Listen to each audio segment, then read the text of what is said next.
What's up, people? What's up? Welcome back. Another What's episode. O.O.C, guys. Glad y'all could make it. Got Invis in the house. Caleb is in the house. Gamer King 316 is in the house. LDG is in the house. Danny Boy is in the house. Welcome, Gamer King. That's new. I haven't seen that name before. Garrett is in the house. Yeah, he's been around. He's come to a couple shows. Trendy Mendy is in the house. Shit. The Basco Scenario is in the house. What is up, people? Roberto, you're still muted. There you go. I gotta get used to that shit. That was just too smooth of an intro. It's used to us just, messing up and laughing at shit, So Danny said, damn, two thugs and a white boy. Damn.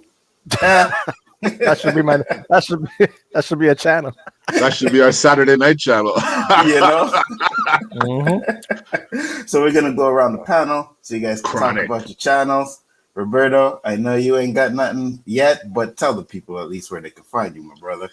You can find us here Wednesday night, kicking it live all the time. Every now and then you can find us on Mr. Comic Chat's channel. That's our little sports thing we do on Saturday.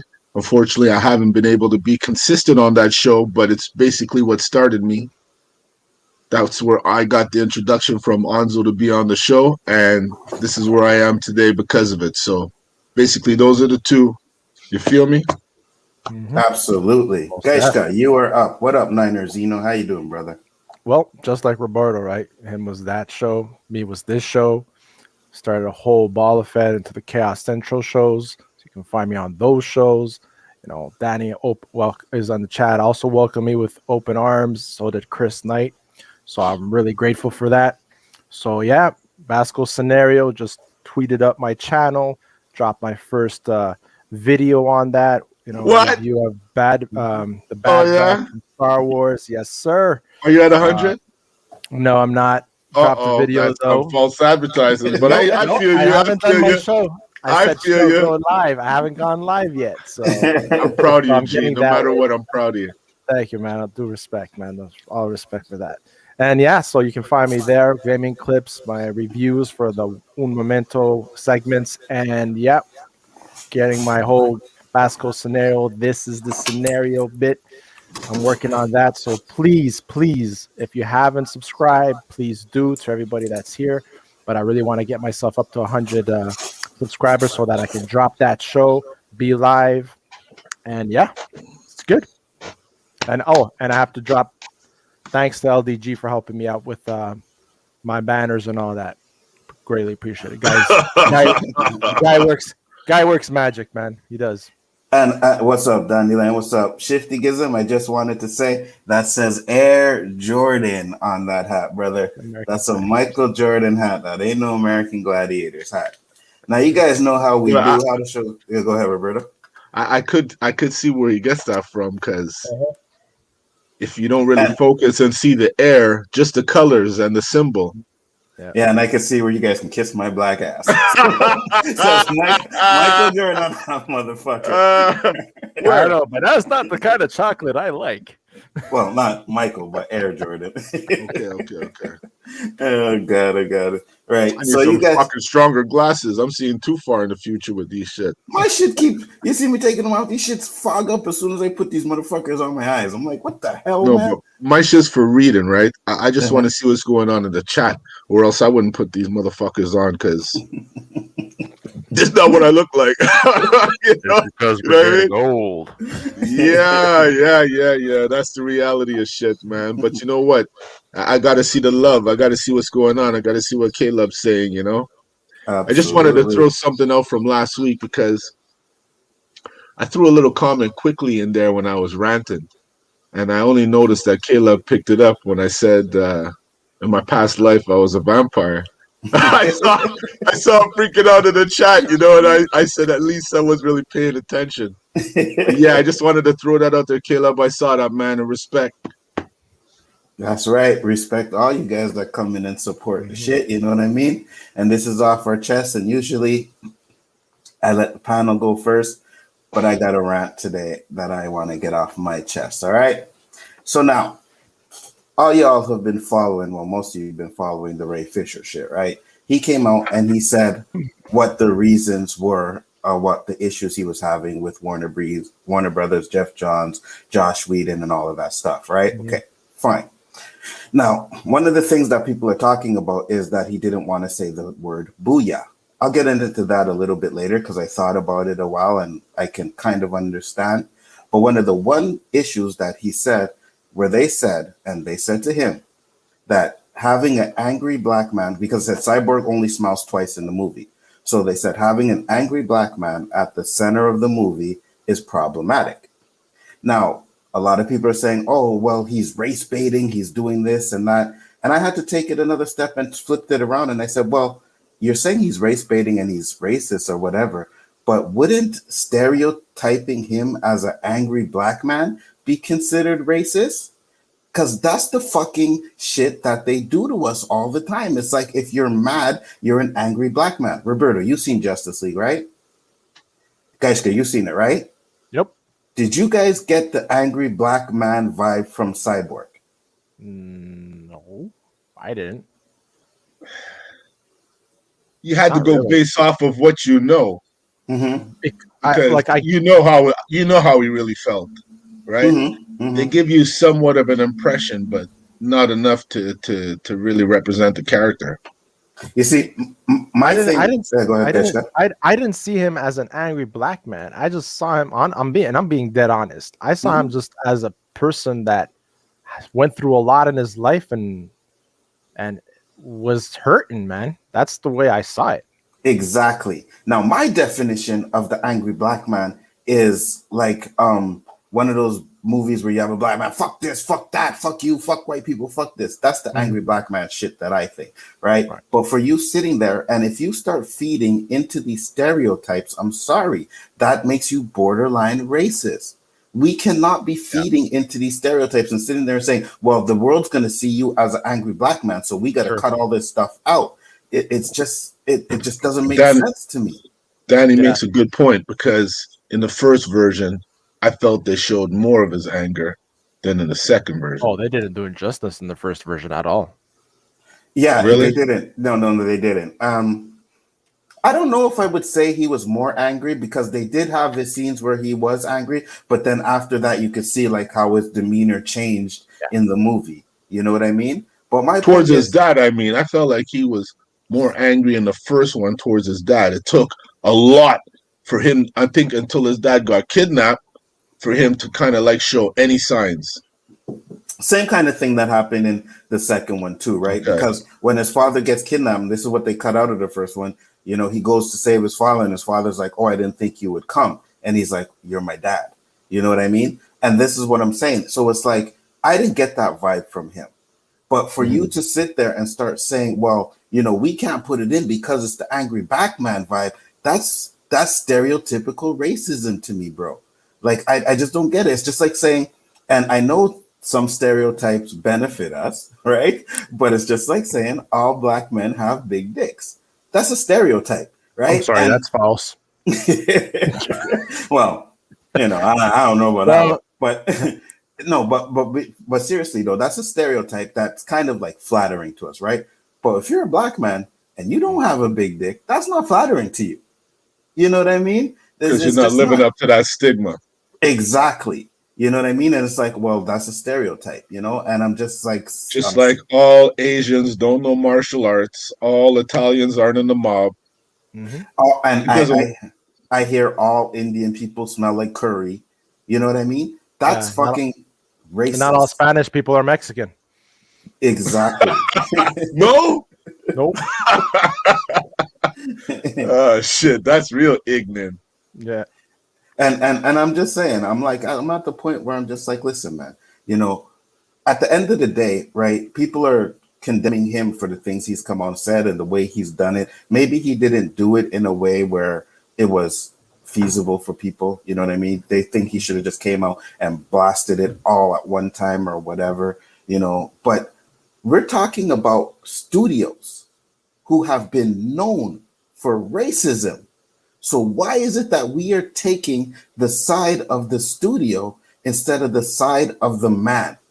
You understand what I'm saying? Like, I brought this up. I said, look what they did to Finn. Okay, what's up, Mads? How you doing?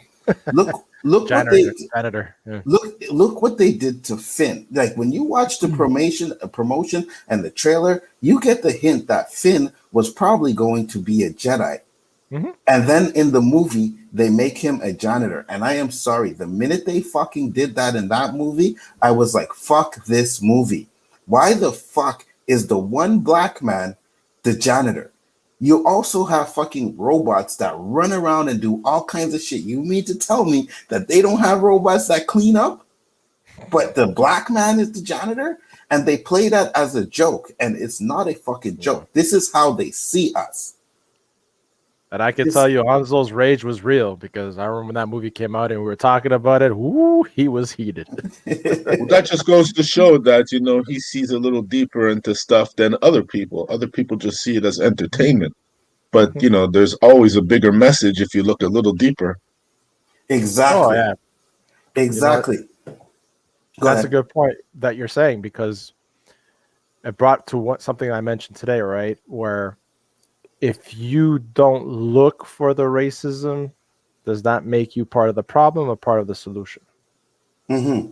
Exactly. You know what I mean? Exactly. And we can discuss some of that too. That's not an issue. That's crazy. That's, you know, and we could, you know, it's like almost like a domino effect because you see when you say that, I just said to a friend of mine yesterday, because you know, sorry to go off subject, Donzo, but he brought up Donald Trump. And I was like, you know, that chapter's over. I don't have to deal with that shit no more. But he still managed to say something to irk me and get a conversation out of me. But my end result was, why is everything so under the microscope now? Like, I understand social media and everything, but even if you right down to a conversation, if you say something, it's scrutinized to the point that you say, why the fuck did I even say it? But that's because of the social media, because how it is, can be thrown out of proportion and just reposted or a person just say the story of what just happened with you, for example, and posted, oh, I was in a conversation with so-and-so and this happened. And then that gets traction and then it gets it gets twisted because it's like you can't even have a good argument. A person could be writing an article based on how he interpreted what you said, but not really what you meant to say.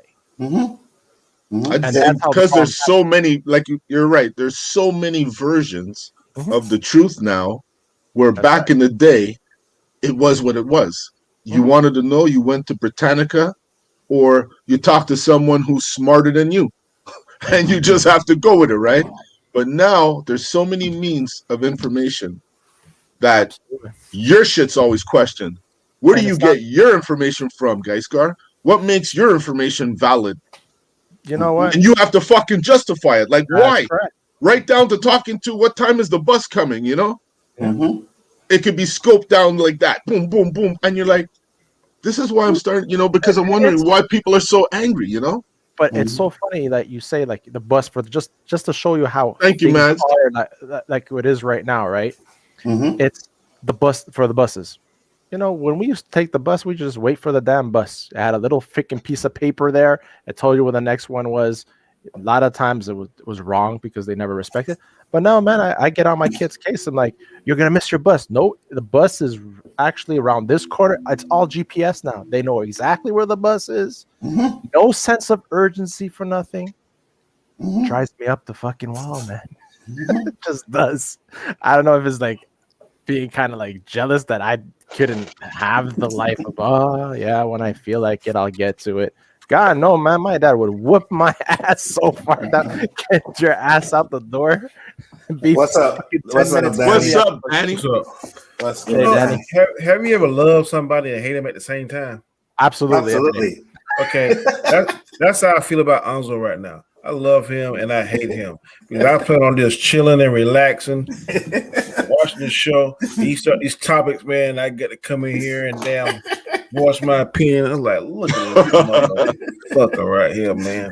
I'm sorry, Danny. Next time I'll try to have topics that don't. Yeah, have some sorry topics I don't want to talk about. But it's one thing, man. I gotta get this off my chest because I'm glad to see. Nice. I'm glad to see how intense and fired up you are about this conversation, because I know you're probably gonna say you can't compare this, but I'm gonna compare it. The same way and passion you feel about this situation right here is how I feel about the black NBA players that are now making their choices and teaming up together and doing what they want to do instead of these white owners controlling their destinies. So I have no problem with the brothers on the off season. Hey man, let's do this, and this. Get this money, get this ring. I don't have no problem with it. I don't care about no super team, because the same way that super teams can be created on the East Coast, there's enough players on the West Coast to do the same thing. So I don't care about no super teams. Right now, it look like Brooklyn is the prohibited favorite. I do not care, because next year, LeBron James and whoever, they need to go out and start recruiting and do the same thing. So I don't have no problem with it. Like you said, you feel the frustration, and there's some stereotypes. For years, the owners, and correct me if I'm wrong, which are predominantly white in the NFL and the NBA, they control these cats' future. Now that times are changing and they're getting smarter and getting hip to the game, they're making changes and moves now, and the powers that be don't like it, because now they're losing more of their money. So I don't care. As long as they do it legally, right? That's right. And you agree to the steps, then shame on you if I outsmart you this time. And you know what? I completely understand what you're saying, Donnie. And I don't have no problems with them taking the power into their own hands. It's just they're all going on the same team. They're all playing with each other. That's my only issue with it. But yes, take that power back, right? Because at the end of the day, if they could stop us from having that power, they hands down would try and fucking stop us. You know what I mean? So this is what I'm saying. It's like people are sitting there and they're talking about Ray Fisher and they're doing this and they're doing that. And I'm like, but you got to look at the history of these movie companies, right? And one of the things I was going to say is a lot of people, and I've said this, I said, you're getting paid to do a job, say the fucking word, booyah. But then I thought about it. What fucking black man says booyah anymore? Well, okay, this is my thought on that. If you're trying to get somewhere, you got to play the game and get your foot in the door. Absolutely. Once 100%. You get your foot in the door, I'm gonna have to say chimmy, what I don't know, some stupid shit. But once I get in the foot in my door and I learn the layout of the land, that's when I can start powering up with people. Hey man, how about this, and this. Ray Fisher, before this movie, I ain't never heard of him. I don't know. So you gotta kind of give and take, in my opinion. If you're starting off, you gotta do some stuff that you mean. Now, I ain't talking about going there and act like no coon and dancing, shucking and jiving and shit. But if they're gonna pay me, let's say, a bonus of $250,000 to say booyah, that's to me. No, not to you. No, that's these guys. I'd be like, fucking figure was big, eh, Daddy? Booyah. I say it every time. 100%. I agree with you. He's starting out. He never had a career. He should have shut his mouth and he should have said the word. What I'm saying is I can understand his concern because, like I said, we don't say booyah anymore. And this is how white people, and I'm sorry to say it, but this is how they write us because they see us differently. And this is why I love Tropic Thunder. I love Tropic Thunder as a movie because Robert Downey Jr. plays it like how the industry sees us. You know what I mean? And there's a scene in there where he's like, yeah, I was saucy down in San Antonio. And the black guy in the movie is like, that's how we talk, right? That's how we talk. And that's exactly it. That's how they see us. They have always seen us like that. They have always written us like that. You know what I mean? Not everybody. And please, I'm not saying all of them. I'm not singling out anybody. I'm not saying they all do.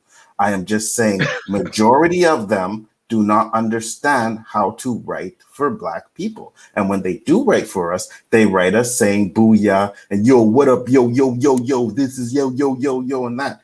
And we don't talk like that. Yeah, the yo part, I agree with you on that. And some of they're not hit with the slang that's being used. Instead of the slang that's being used now, they'll be saying slang that was used 10 years ago, and it sounds stale and out of date. But anybody that follows the comics know that Cyborg said booyah. Exactly. That ain't nothing to do with black or white. That's just what the actual character said. Yes. And again, I completely 100 understand that. You're right. He was written like that in the comic. He did say that in the comic. But does that make it any better?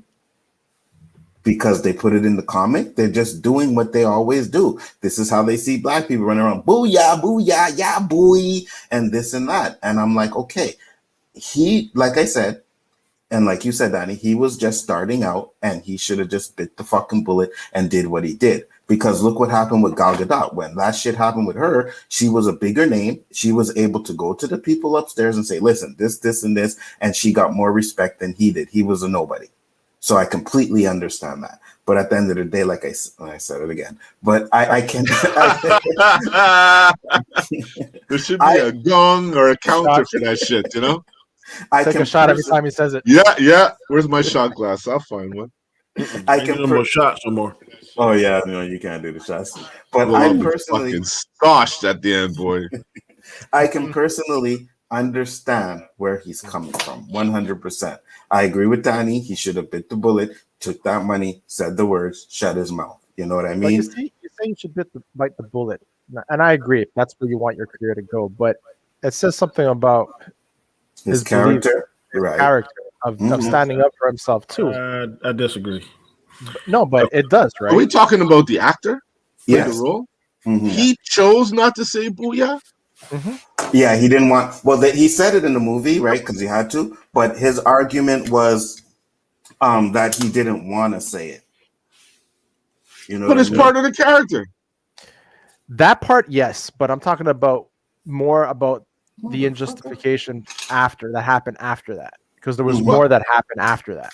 Because I would have said, yo, if you had told me that before I made this movie, I'd have found another Cyborg, man, because you can't determine the role of a character with your beliefs and feelings. You're an actor. Either you play the role or you fucking take a walk, because there's 100 guys who want to play that role too, you know. Absolutely. I agree. Mm-hmm. Absolutely. I'm sorry. I meant more after that, not that. Okay, because I didn't even really know it on, so I didn't feel you 100%. I thought you were talking about the director or somebody else, you know? The actor? Well, yeah, the actor didn't want to say the word, but there's more to it than that. That's where the angry black man stuff came in. That's what the directors and them were saying, right? But people are focusing more on the fact that he did not want to say booyah, instead of focusing on the 100%. Fact that they were talking about him being an angry black man in the movie. And I'm like, listen, they're saying he's race baiting because he put that out there. And I'm like, how is that race baiting when, to me, I think it's more race baiting when racial when you're stereotyping, thinking that everybody's going to think that this is going to be the angry black man. You know what I mean? Mm-hmm. Yeah. It's kind of like, to me, I think it's the same way, and we all said it sucked. You know, like in the 1966 Batman Robin always say, holy such and such. Mm-hmm. And then when Chris O'Donnell did it in Batman and Robin, it sounded like corny as hell. Mm-hmm. So they made him say that stupid shit too, like holy something or some shit. Holy Toledo Batman. Yeah, it didn't go over. So I don't think he think that booyah would have went over. Is one of the main reasons why. But he just didn't have, in my opinion, he didn't have enough clout to fight it. And then if you know sometimes you don't have enough clout, then you gotta pick your battles. I agree. Right. I agree with you 100%. But this is the thing, right? He ended up saying it, right? He ended up saying it, Matt. I sent you the link. He ended up saying the word, which, okay, that's fine. And I'm just saying I understand the reason why. My point is that's not the biggest topic. The biggest topic is the fact that they were sitting there saying, well, we didn't want an angry black man at the center of the movie. Now, there's a movie with Samuel L. Jackson and where he kidnaps the white girl. I can't remember what the name of that movie was. Black Snake Moan. Black Snake Moan. That's the definition of an angry black man in that movie. You know what I mean? He was the angry black man in that movie, hands down. I can understand that. But when you're sitting there and you're feeding into the stereotypes, that's borderline racist to me. I'm sorry. It just is. Like, because you're sitting there and saying you can't have a black man angry without him being the typical angry black man. Mm-hmm. I don't like that. What's up, man? How you doing? Hello, boys. How you doing? Glad you can make it. Good evening. Wow. What are your thoughts on the topic? Okay, would I have gotten a huge kick out of it? Absolutely. Absolutely. Mm-hmm. Just like I did, like with Danny's example of where they had Chris O'Donnell do the Holy Rusted Metal Batman. I I can't lie. I did a float squeal when he said that. Mm-hmm. Mm-hmm.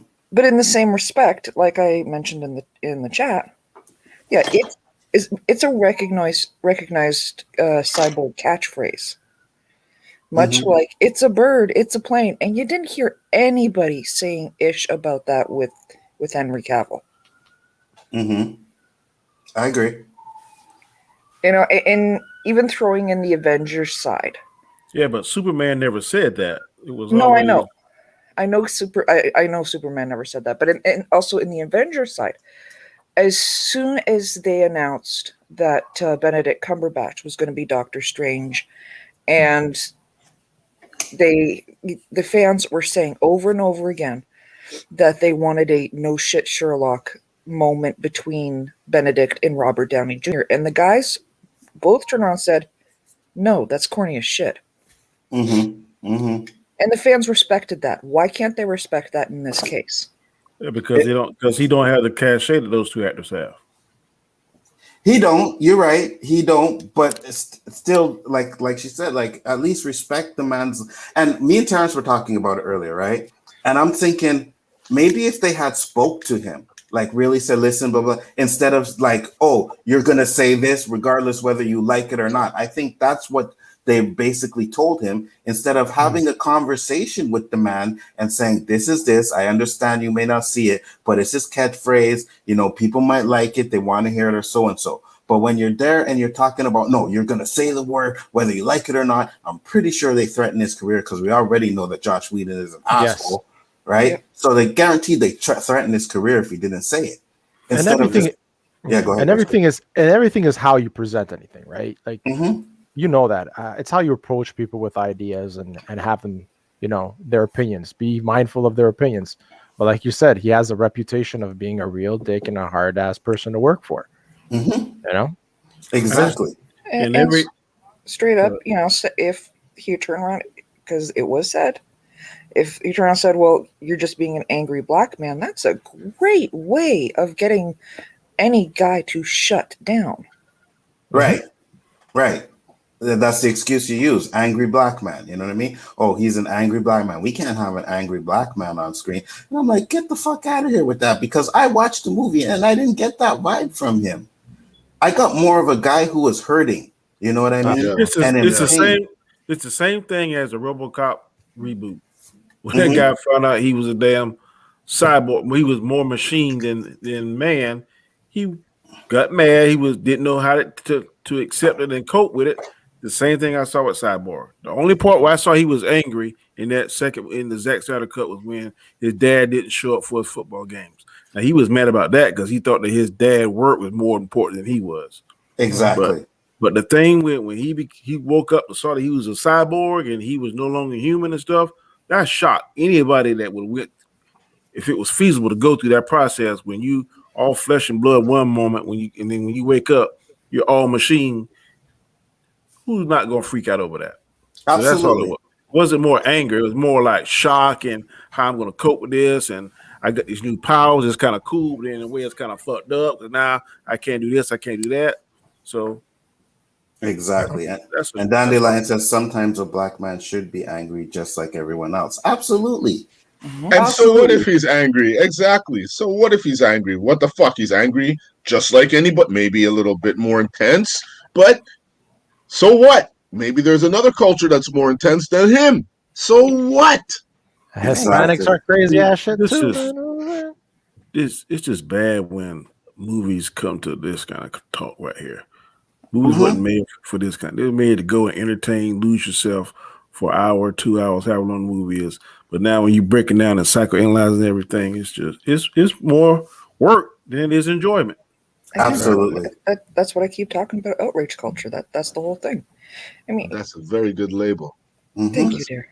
Everything's under the scope. Everything is under the scope, man. People are getting pissed off over the stupidest shit. But you gotta think he has every right to be pissed off. He was fine one moment, and the next thing he knows, he wakes up and he's got no ding-a-ling. Yeah, any guy. I was gonna say, because that would be like the biggest shock. Like, what? I can't have sex anymore? That's it? I gotta find a Exactly. female robot and try and put some fucking defrag in her. She said that, and all of a sudden my butt punched up, and I was like, yeah.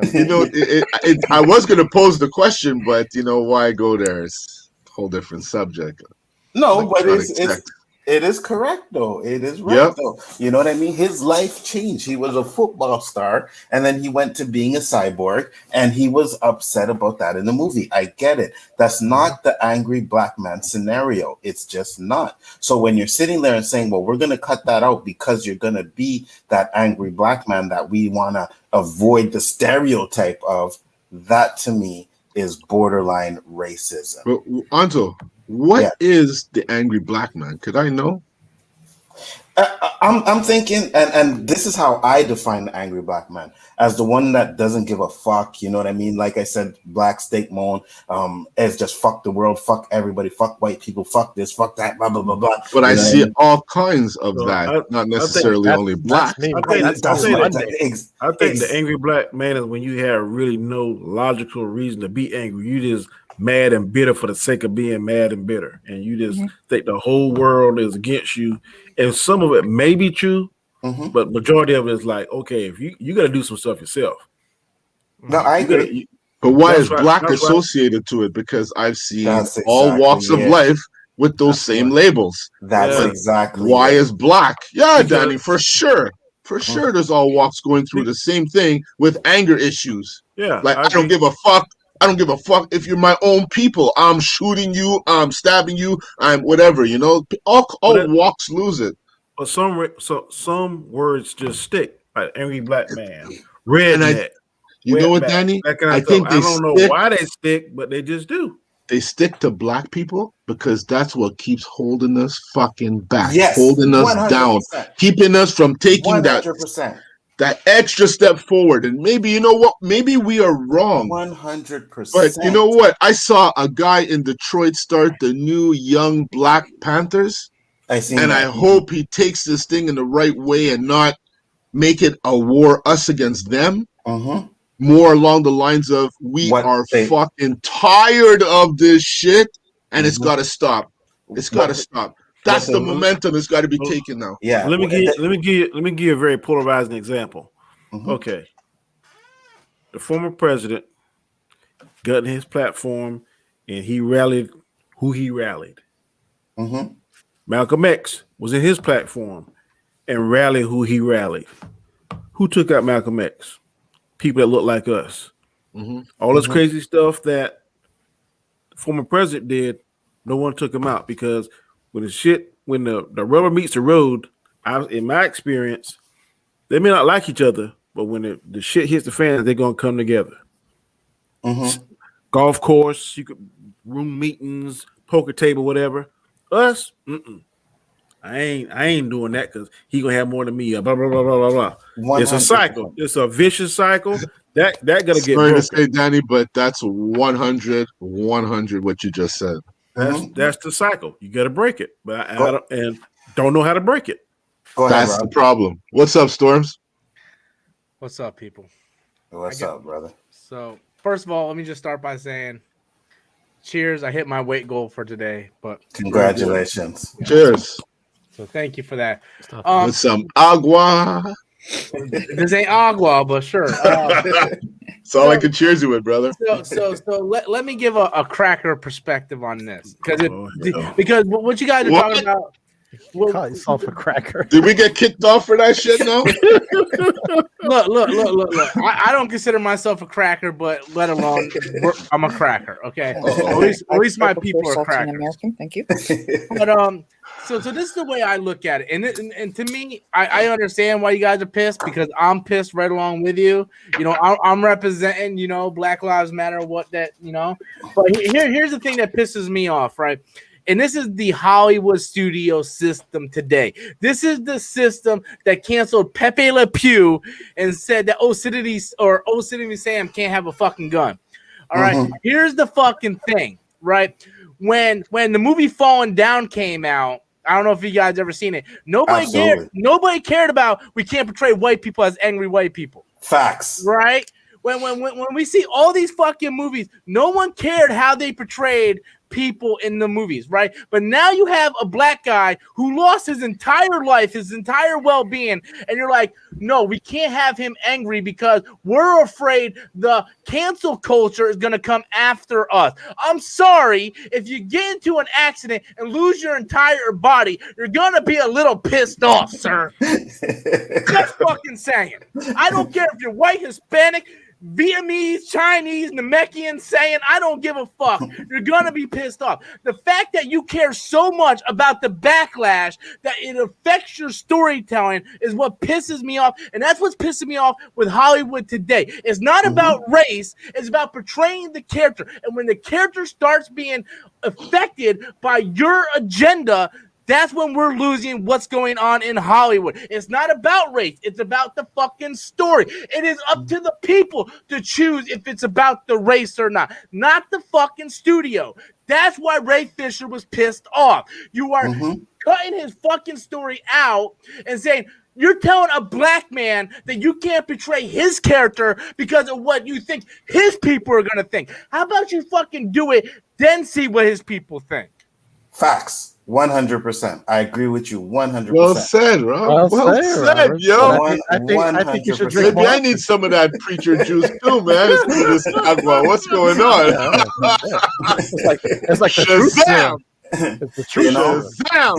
They make everything out to be like, and to go on to Danny's point, right?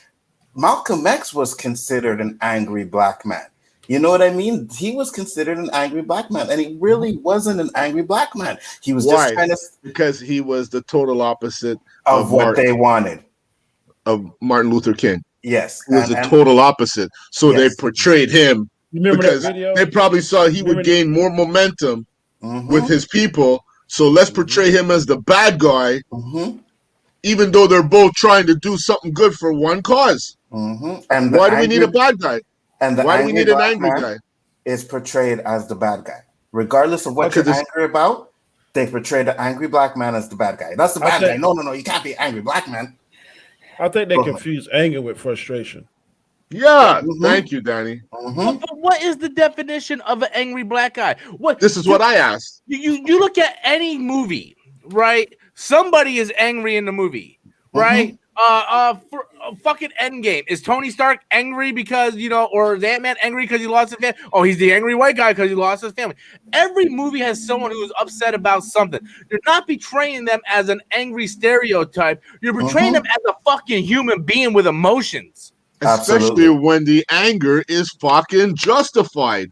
Absolutely. 100%. Like, it wasn't like someone stepped on his sneaker and do the right thing. So Punisher, does he have no right to be angry because his entire fucking family got murdered? Is he an angry white guy? What the fuck? Good, absolutely good point. Punisher went around killing a bunch of people. Did they change his character? No, right? No, because they did not. His anger was justified. A psychopath, what he was called.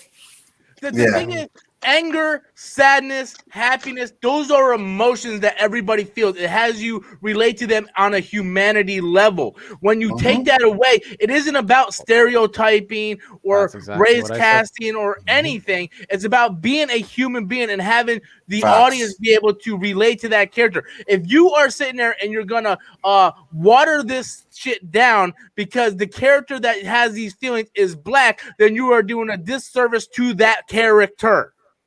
Facts. 100%. 100%. And this is the problem that I have, because this is how they see us, and they act like it's like, we can't portray this and we can't portray that. And granted, we have every right to be mad. I'm sitting on, and I'm just gonna change topic real quick, but I'm watching the George Floyd thing, right? And one of the major issues that the defense is trying to pull is that the crowd was angry, and that's why the cops didn't do their job properly. Well, what? We're not allowed to be fucking angry when we see injustice? Like, come on, that should not stop someone from doing their job. And it's just like this excuse where it's like, if you're a black man, you can't be angry. And that is bullshit. That's bullshit. It just makes no sense to me. And I'm sick and tired of all of this. Well, it's this and it's that. No, we're humans. We have every right to be angry. Every right to be. when it's justified, you have the right to show that emotion, and you shouldn't be held accountable or worry about the backlash of what that emotion entails. Absolutely. 100%. I agree with you. You know, and I'm just like, I'm fed up because people are taking a few people are taking the studio side and like, oh, well, you know, Jeff Johns and this and that and that. But we got to remember how these studios, they fucking made Bugs Bunny used to make racist cartoons where they had the black people, blackface, big red lips. You understand? These are the way they used to see us. And if you think that they still don't see us in those kind of lights, then you're fucking crazy. And again, I'm not saying all of them, but a lot of them see us like that still till this day. You know, I'm sorry. The day you cancel Pepe Le Pew, I'm out. And that's what they did. They canceled Pepe Le Pew. They canceled all this shit. I mean, you canceled the one player motherfucker. I'm out. And they have go ahead. And then they have the Bugs Bunny girl freaking with breast reduction and butt reduction and all that stuff too. You guys didn't catch that did you? Catch what? It's not even that they canceled Pepe Le Pew. The Droogs from Clockwork Orange. I never seen the movie. Make a cameo in the new Space Jam movie. Mm-hmm. After all of their running around saying how bad Pepe Le Pew was, they put in ones that were extremely violent, did rape in the movie. Oh, yeah? And yeah, actually, I was going to touch on that tomorrow night. But my thing is, right, I fully believe in order to move forward as a society, we need to understand the past. Otherwise, the past is destined to repeat itself. I believe that fully. If we start canceling and pretend like the past never exists, how are we going to grow as a society? If we pretend people like Hitler and people like Trump and all these people didn't exist in our lifetime, we're destined to repeat that history. You know, you can't sit there and tell our generation, you can't sit there and hide the WB cartoons or the Disney cartoons that were racist, because if you do that, then we're destined to repeat that in our generation. Mm-hmm. But Rob, your ex-president exactly did that, repeated things from the past. Well, that's because he's a fucking idiot. What do you want me to do? This is America. You know what I mean? Yeah. But I guess what you're saying, you're absolutely right, because I even said that at one point on the O.O.C, where I was saying all this cancel culture is basically canceling my childhood. Yes. Yeah, it's trying to sweep our past under a rug, and you can't do that. If you go, I don't want to get too much far into history. I'm a big history fan. My dad was a big history fan, so I studied history very well. You know, World War II and the slavery age is my favorite part of history because it's the most fascinating, because you see mankind at its worst. But if you see how that all happens and understand how it happened, why it happened the way it did, you know, if you don't learn anything from that, we're going to relive that in the future. I very much feel if things continue the way it is, we're on the brink of a civil war too. But we can prevent that if we learn from the mistakes of our past.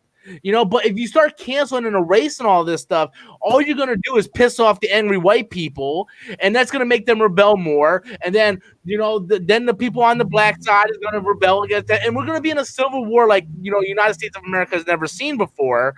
And we're going to be to choose sides again. And all that can be prevented if we look, we're ashamed of our past, but we need to learn from our past.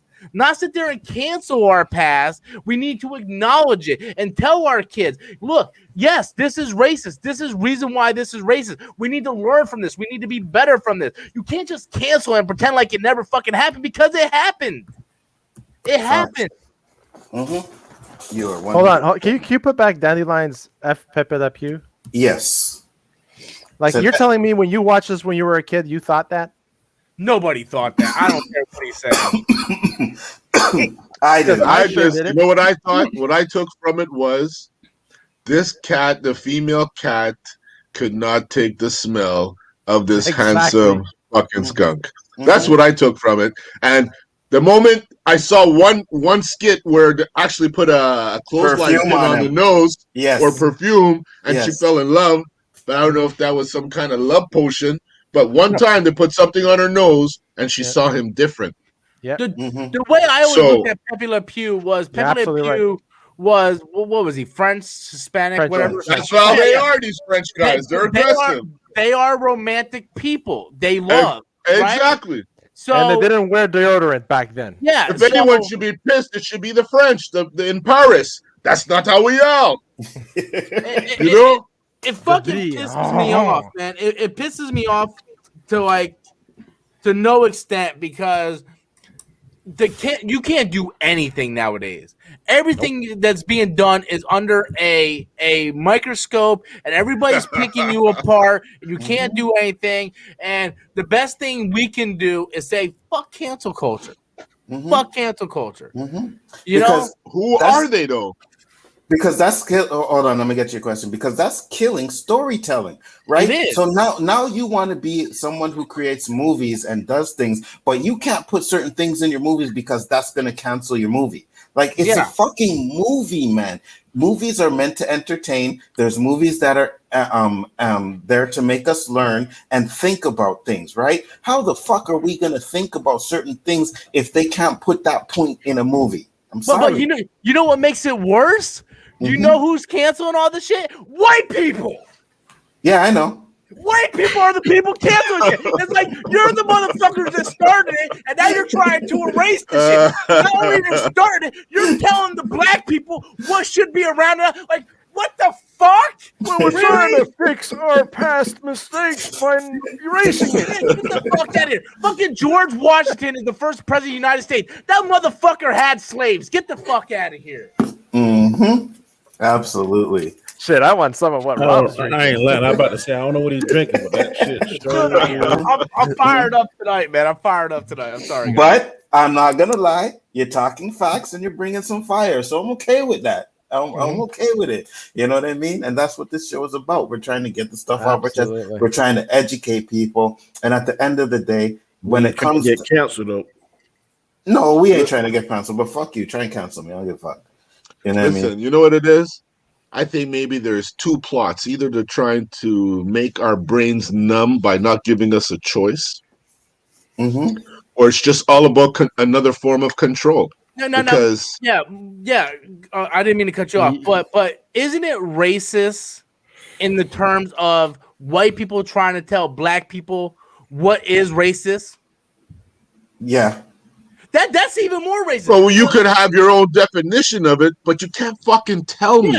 Yeah, right. But if you have can't tell somebody you're not walking in their shoes. Yeah, if you're a group of white people at a studio and you're sitting there going up to Ray Fisher and going, "We're not portraying your character this way because we feel it's racist," right? Who are you to tell a black man what is and what isn't racist? That, by definition, is racist. I disagree. Absolutely. Skin color does not make you an expert on races or not.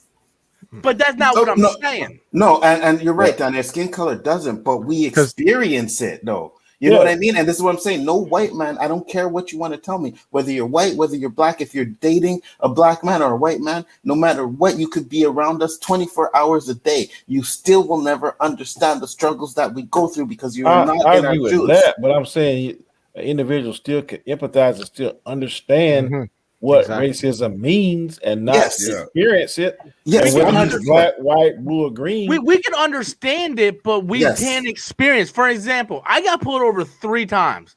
I'm not gonna lie. All 3 times I was drunk as fuck. I got away with a warning all 3 times. If I was black, I would not have gotten away with That's not true.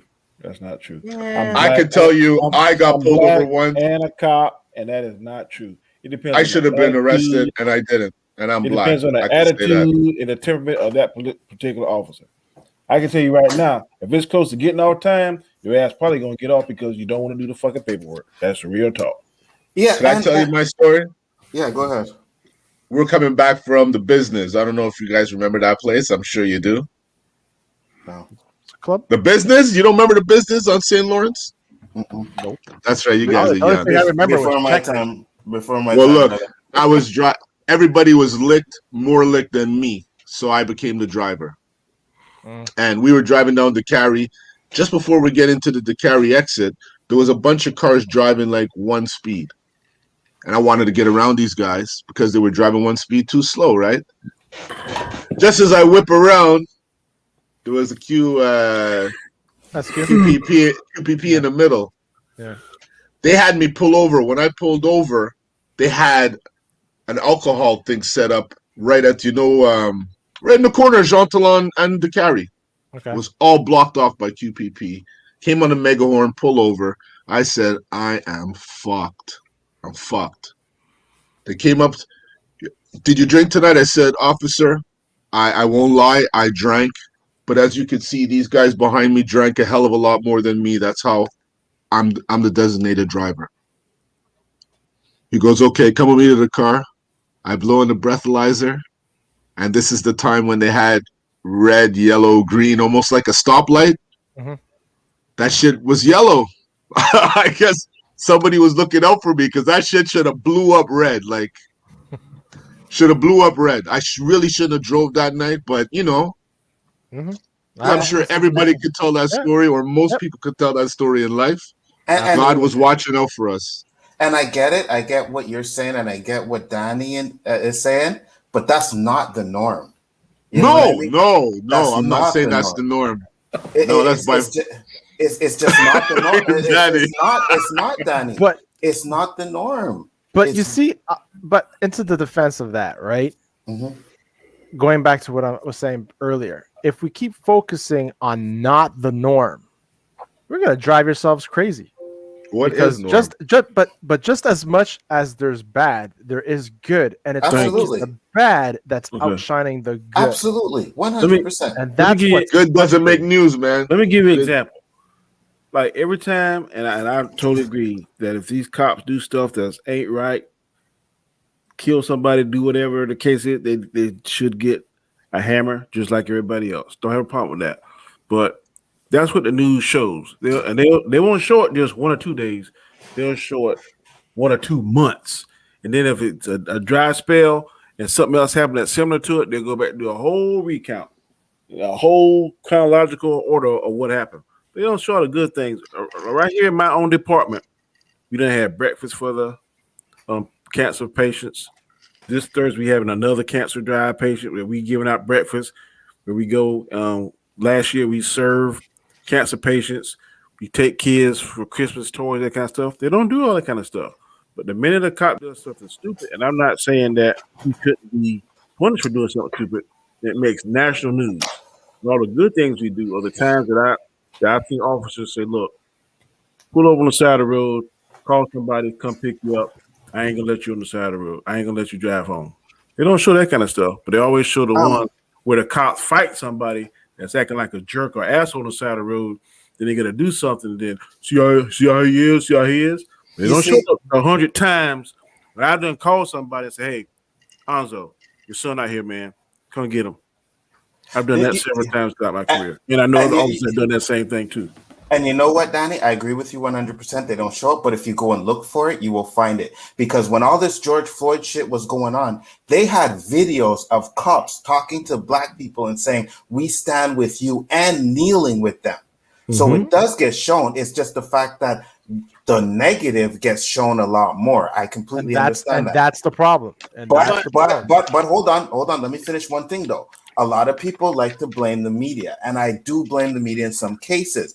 But when these stories come out, right, the video of George Floyd, that wasn't broke by news. That was broke by people on the internet. When it comes out that a black man gets shot, but it comes out first on the internet. Someone records it and posts it, and then the news picks it up. So I'm like, they say the news is always race baiting because they're showing. No, it's us that do it first. When I posted that video of the dude getting beat up in the metro, nobody posted that. No news reporter posted that. I did.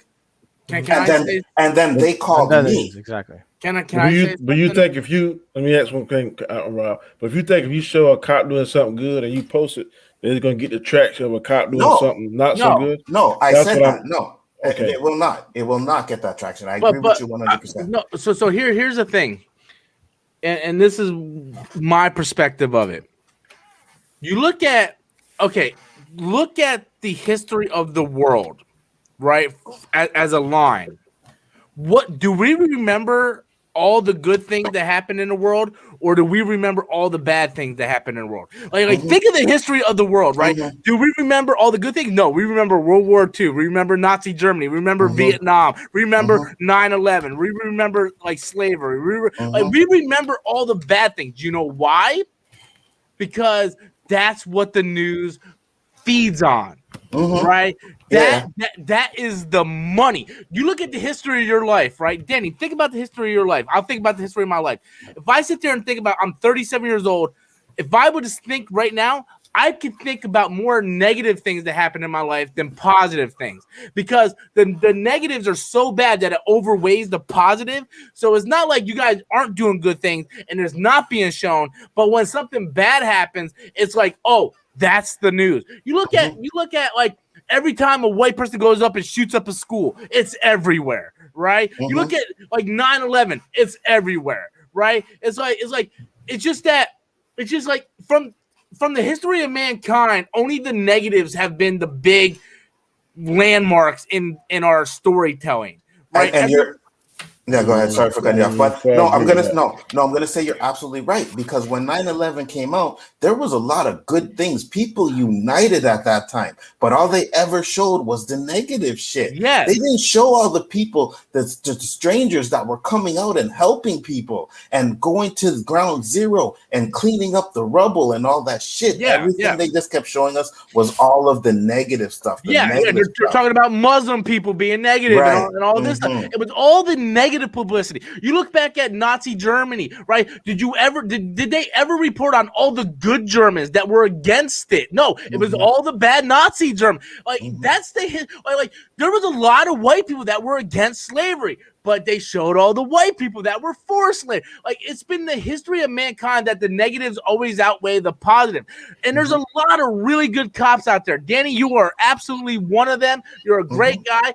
But unfortunately, the dickheads overshadow the good things that you do. And that's been the history of mankind. So you, as a person, you have the choice of what you want to filter in, right? Because as much as you're going to look, that's why myself, like I said it earlier, and Anzo knows me since I'm 3. I don't see color. I don't. I see me people. Neither. That's the way I was raised, and that's the way I see it. I see one color. Like red. Don't get me wrong. Like I crack my jokes and I have my sarcasm stuff. He knows that, and that's all in fun and pun, but not to bring down somebody. But and you see, and this is the thing, we can make these kind of racist jokes and be like, I could call like Rob Cracker, I could call Rob a cracker and stuff like that. You know what I'm saying? Oh, this white boy, this one. It's jokes, you know. But our society is so sensitive to it that they don't. It's like, oh no, you can't say that, you can't do this, you can't do that. You know what I mean? And what's so funny, Danny? What's so funny, Danny? Go ahead, Danny. What's so funny? I can't say what I want to say. Yes, you can. This is our show. Say whatever the fuck you want to say. You might can call Robert white boy, but you know if he call you that N-word, you're gonna be hot, brother. You are correct. You are correct. But it's not a fair circle, because I remember when I was sitting on those steps and I said that N-word for the first time, shit got silent fast, and I was like, ooh, I can't say that. But the fact that the word has been holding us back for years is totally different of calling a white dude a cracker. You know what I mean? That doesn't affect them. Yeah, I'm a cracker. I was never called a cracker. I was called a honky. A honky, right? And even that word, it's like it's offensive. But at the end of the day, like, I'm a honky. It doesn't have a sting to it. It's like a compliment. In real talk, I try not to say anything derogatory about too. anybody, because I know it's about me. The minute somebody that doesn't look like me says that, I'm gonna be ready to transform to fucking Vegeta and then blast their ass. I know I can't do that, so I try very hard not to call nobody out of their race color. Now I might call you a punk ass motherfucker.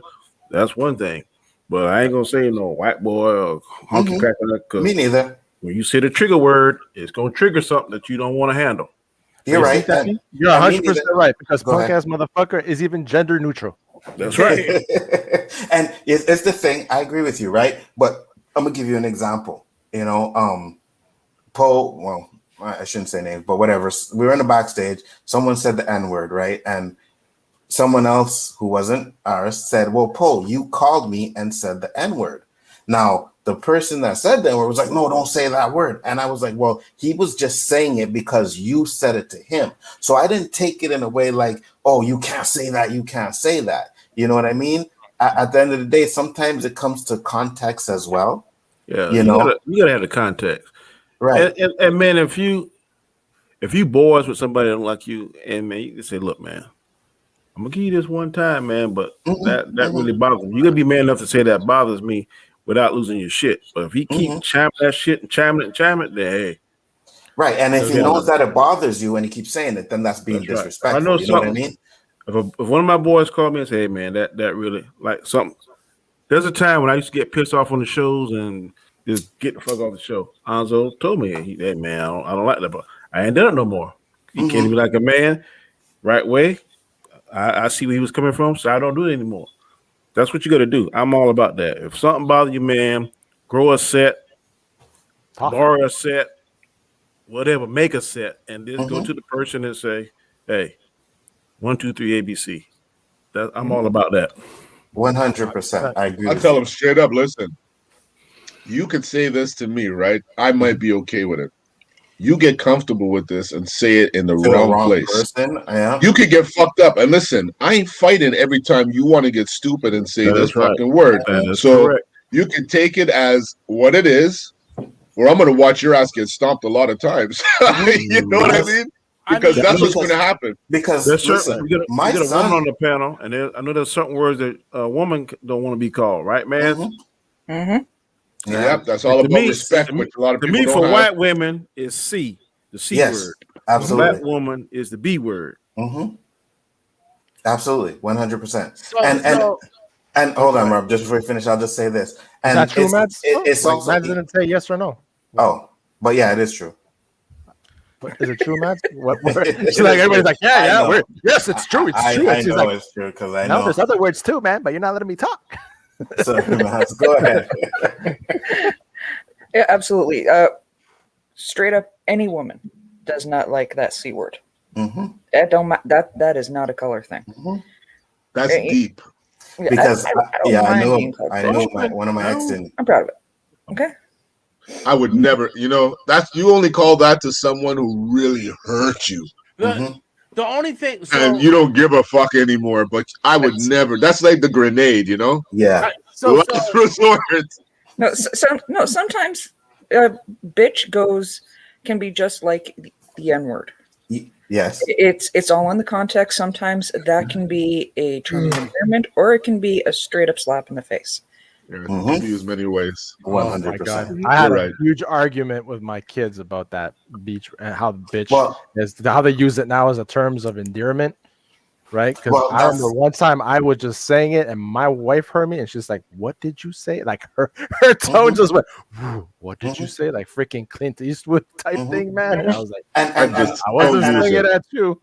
I was just saying it. And I'll say this too. I knew one of my ex, she was like, yeah, we're arguing, you can call me bitch, but if you ever call me that C word, it's over and stuff like that, right? Didn't want to be called the C word. But also what I was going to say is our generation is different because the kids nowadays, my son's friend, he has white friends and they say nigga all the time. And I said, drives me nuts, and I said, you let your friend say that? He's like, yeah, it's just a word. So they don't have the same feelings that we have for that word. Because they didn't grow up when it meant something negative. Right. Maybe that's exactly. A good thing. It could be a good thing and it could be a bad thing because it's like Roberto said, even though his crew of people allow him to say it, he may say it to a crew that don't like that, and that's going to cause an issue. A couple months ago, I was shooting pool at backstage, and I had one of my white friends with me, right? And he's young. He's in his 20s, right? This dude is like white as can be white, right? And we're sitting there, and we're shooting pool, and he said the N-word, and I just stopped. And I was like, don't ever say that word around me again. He's like, why? It's just a word. I'm like, no, it's not a word. You pissed me off. Do not say that word around me. The problem is this Me Too movement generation, this young generation, they don't understand the connotations. The history of that word. They don't look at history. History is whatever, man. Mhm. That was your time, old pops. This is what it So is. if you don't look at history, you That's can't what it see was. Don't the worry about balance it. of what it represents. Fuck. What do you think? We're And just making shit up? There's a saying that history is bliss. yes, and Danny, Ignorance remember, too. we had that experience. You remember, right?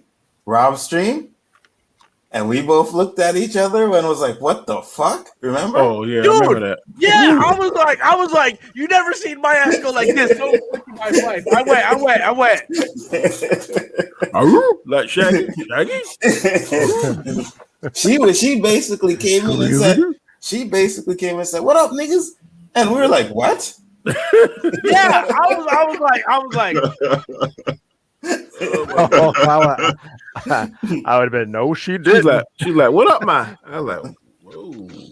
Danny also were like, what just happened? I was like, this right here. Bing. And Fucking Detroit knows who it was. yeah. And what did we do, Danny? We gave her a pass. You know what I mean? We weren't like all ignorant and be like, "Oh, what the?" You know what I mean? I think I was more upset about than you Yes. guys were. But Sometimes females will get a pass where a male won't. Sometimes. I agree. Sometimes, yes. Don't try that shit on the wrong But day. you always give them a little educational update. Listen, maybe around your black friends you could use that, but not with us, okay? So let's move forward. Yeah, because I will never say it. The only time that I will ever say it, nobody will know except if it's my kids in the car and I am singing a song that has that as a lyric. That's the only time I would ever say that word. That's the only time I said it. I've never called it. Man, I was singing Flavor in Your Ear today, and I was singing it coming home from work. Right. And you know what?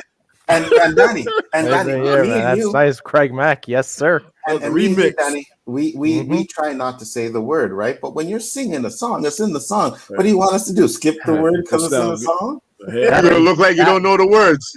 Danny's got me bobbing my head to that beat in my head right now. I love that. I love the remix version with Biggie. Absolutely. Yeah. I was gonna make this a topic. I was gonna make this a topic because I want to know. Like we spoke about the N word many times on our show, and like Danny said, in the South, it's used quite often, and I understand that every word has its own little reflection or meaning, right? But my question is, what is the true meaning of it? Oh my God! Thank you for. Oh my Lord! If I could find because it's been bothering me all week, man. I've been like, can I bring this up on the show? Let me see if I can find it because KRS-One, I think I posted on Facebook, and KRS-One breaks down the word, and basically what he was saying in Black countries and everything, it is a word that represents king. Yeah. Yes. Really? Yes. If I can find it, let me see if I can find KRS-One it, and I'll pull it up. He's a smart motherfucker. He's an intelligent dude. Yes. So when he said it, I was like, shit. And he broke down the word. He broke down where it came from and everything. And it's not to say that I was sitting there saying, oh, he don't know what the fuck he's talking about. I was like, shit. No, I know KRS-One. He's on point. You know what I mean? I'm going to see if I can find it. But yeah, guys, continue. Because I don't understand. Like, I was always under the impression. I'm not sure if this is it, but I'll send it to It's your homeboy. It's your homeboy. So you're saying, instead of saying, yo, what's up, G, you're saying, what's up, nigga? You know what I mean? And it's the ending of the word that's important. The AH, we never, the ER automatically, you use that. I'm going to tell you, even if you're my friend, if you say that again, I will knock you out. Exactly. Because if you don't understand what that word means, then I'm going to give you a reality check. But I'm talking about the AH or the A. Hold on. I found it. It's this one. I found it. It's the one that with 3 panels, right? It's the one with mic apps. I found it.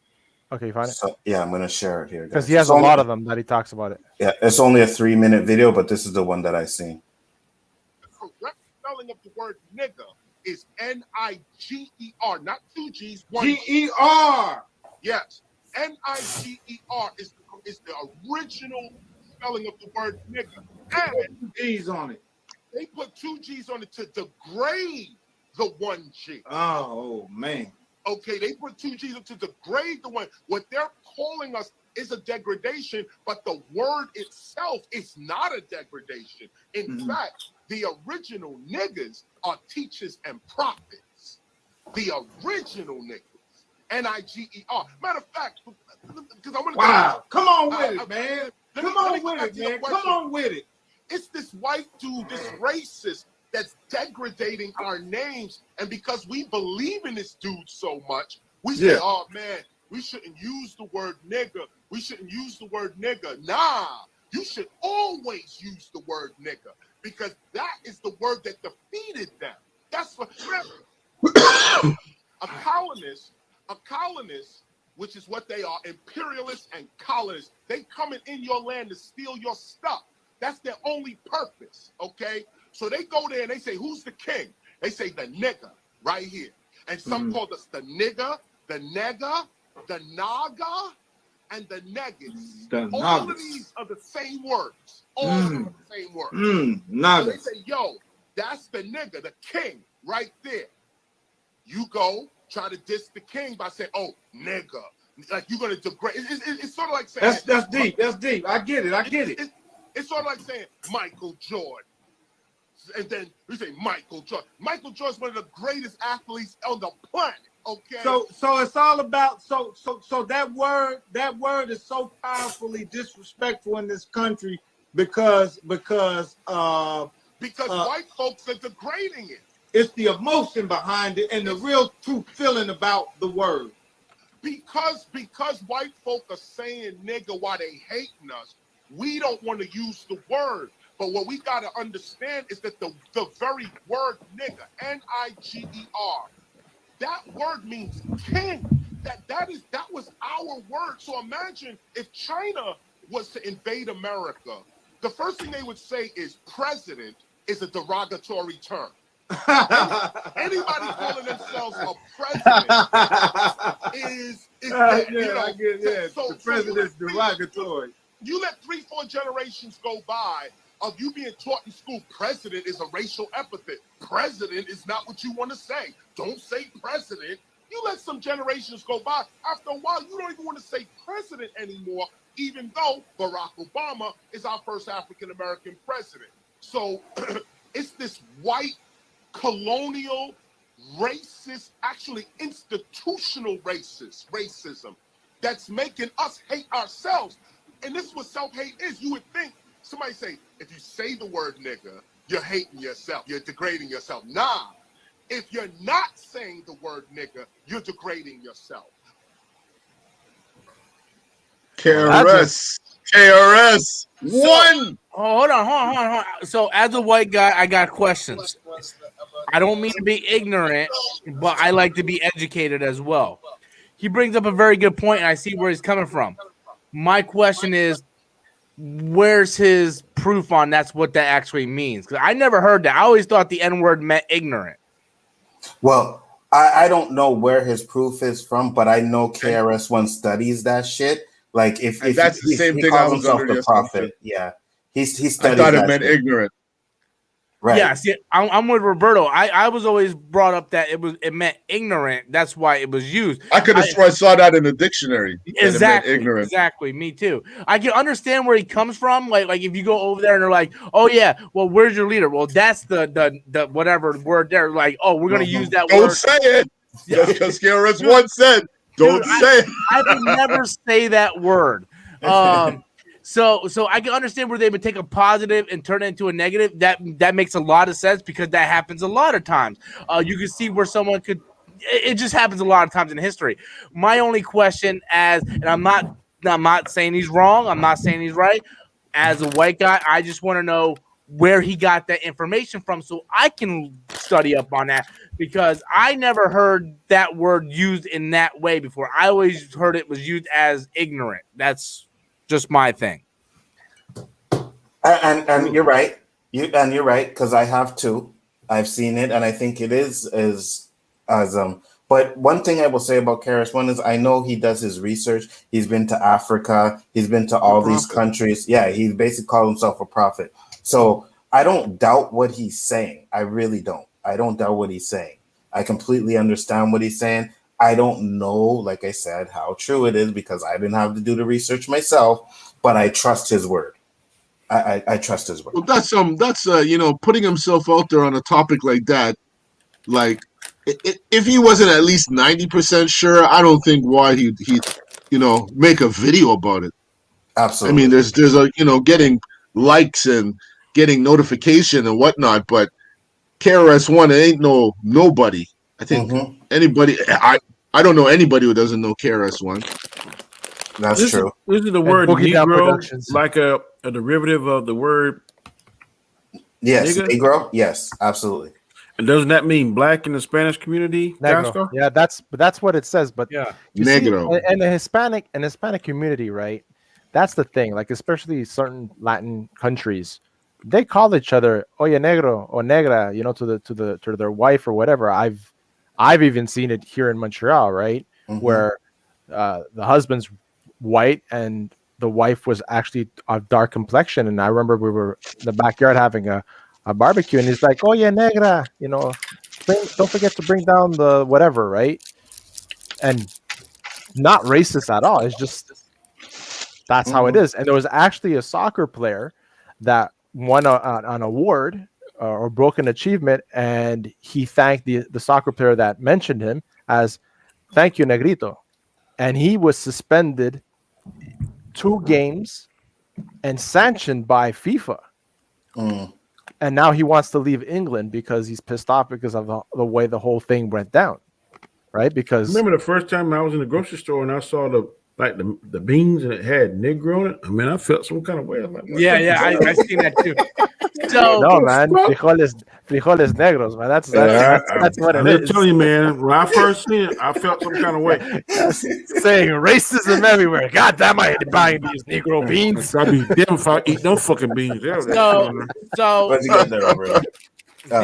looked it up. According to the Egyptian pronunciation, the N word Niger is pronounced it means God in Egyptian. And so if you look at it through different meanings, a different culture, it also means God of ancient Egypt, which you do know Egypt is in Africa, so that would make a lot of sense. So yeah, I guess it means like Nero, Nero is Italian for black. The word you guys mentioned, I'll say this. I don't think this is racist. This is Spanish. Negro does mean black in Spanish because, like, I felt like Danny when I first stocked a thing of black beans and it said Negro on there. I felt a certain kind of way. So I guess through the languages and what it means, it comes out that way. And I guess from what the video Ando tried to show was basically when the white people went over there, they took that word for what it meant and they use it to downgrade us down. Yes. So sort of like So basically they took a positive and turned it into a negative. So but yeah, that I mean, hey, you learn something new every day, right? They actually say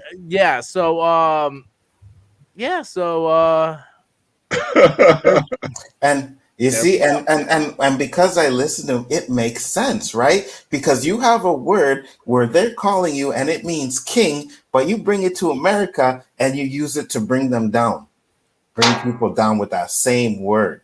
You understand? So I completely understand. It happens all the time, even today's culture, right? Like I'm trying to think of an example.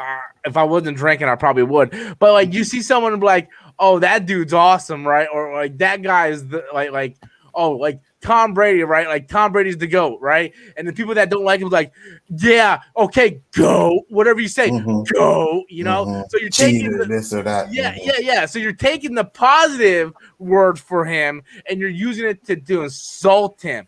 So you go over there and you're taking all these people and you're like, well, this is the N word for, this is our leader and stuff. And you're like, okay, leader, So I get what he's saying. It makes a lot of sense. This is news to me. But this is what I'm saying. If cancel culture cancels this stuff, we will never know the history behind the stuff. Absolutely.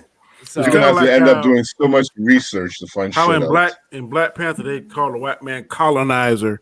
and now and use it kind of a negative. Colonizer really isn't a Negative, bad word, right? but the way that they use it, colonizer, right? If I could say something as a white guy, Yeah, how do you feel about that, colonizer? Okay, I understand where it means, and I understand they made a joke out of it. It kind of bothers me a little bit because other races besides white people have colonized. The Spanish has colonized. Like other races have colonized. You know, granted, like I don't really care. It's not like I'm going with a pitchfork. It's like fuck you guys. I'm not a colonizer. It's like look, white people came to America. We killed the Indians. We did what we did. Then we went and got Africans. Like I get why we're being like blamed for everything, but we're not the only race. I guess I just don't want to be blamed for my ancestors. You know, so but in to kind of be devil's advocate. You go in a black neighborhood and say, I'm a colonizer. You probably want to get your ass beat. First of all, if you say, I'm a nigga hater, you're going to get your ass beat. Yeah. Well, if you go in a black neighborhood looking like a white person, you say anything, you're going to get your ass beat. Not necessarily. This just reminded me of the scene of Die Hard 3 with Samuel L. Jackson. Yes. And Bruce Willis is with the... I used to live in Fort Lauderdale. I lived in a black neighborhood, like 90% Haitian. I got my ass beat because my name was Robert. Okay? So you don't have to say much to get your ass beat in those neighborhoods, okay? It all depends. And this is one thing, and this is why I love the last episode of Falcon and Winter Soldier, because of this one line where fucking Anthony Mackie, he's dressed up in a suit, and he's like, I look like a pimp. And the dude says, only in America can a well-dressed black man be considered as a pimp. Yeah. And that goes on to another thing where I watch Kevin Samuels, right? And he's always taking on feminists. And he says, you can only be a feminist in first world countries. And he's absolutely correct. He's 100% correct about that. You know what I mean? Other countries, third world countries, they don't take that shit. You know what I mean? So when it comes to America, it's like America is trying to make it like they're the center of the world, I guess, and whatever goes to America's they like set the standard. Yes. Well, the thing is, in my perspective, America is 5 steps behind everybody else in the world.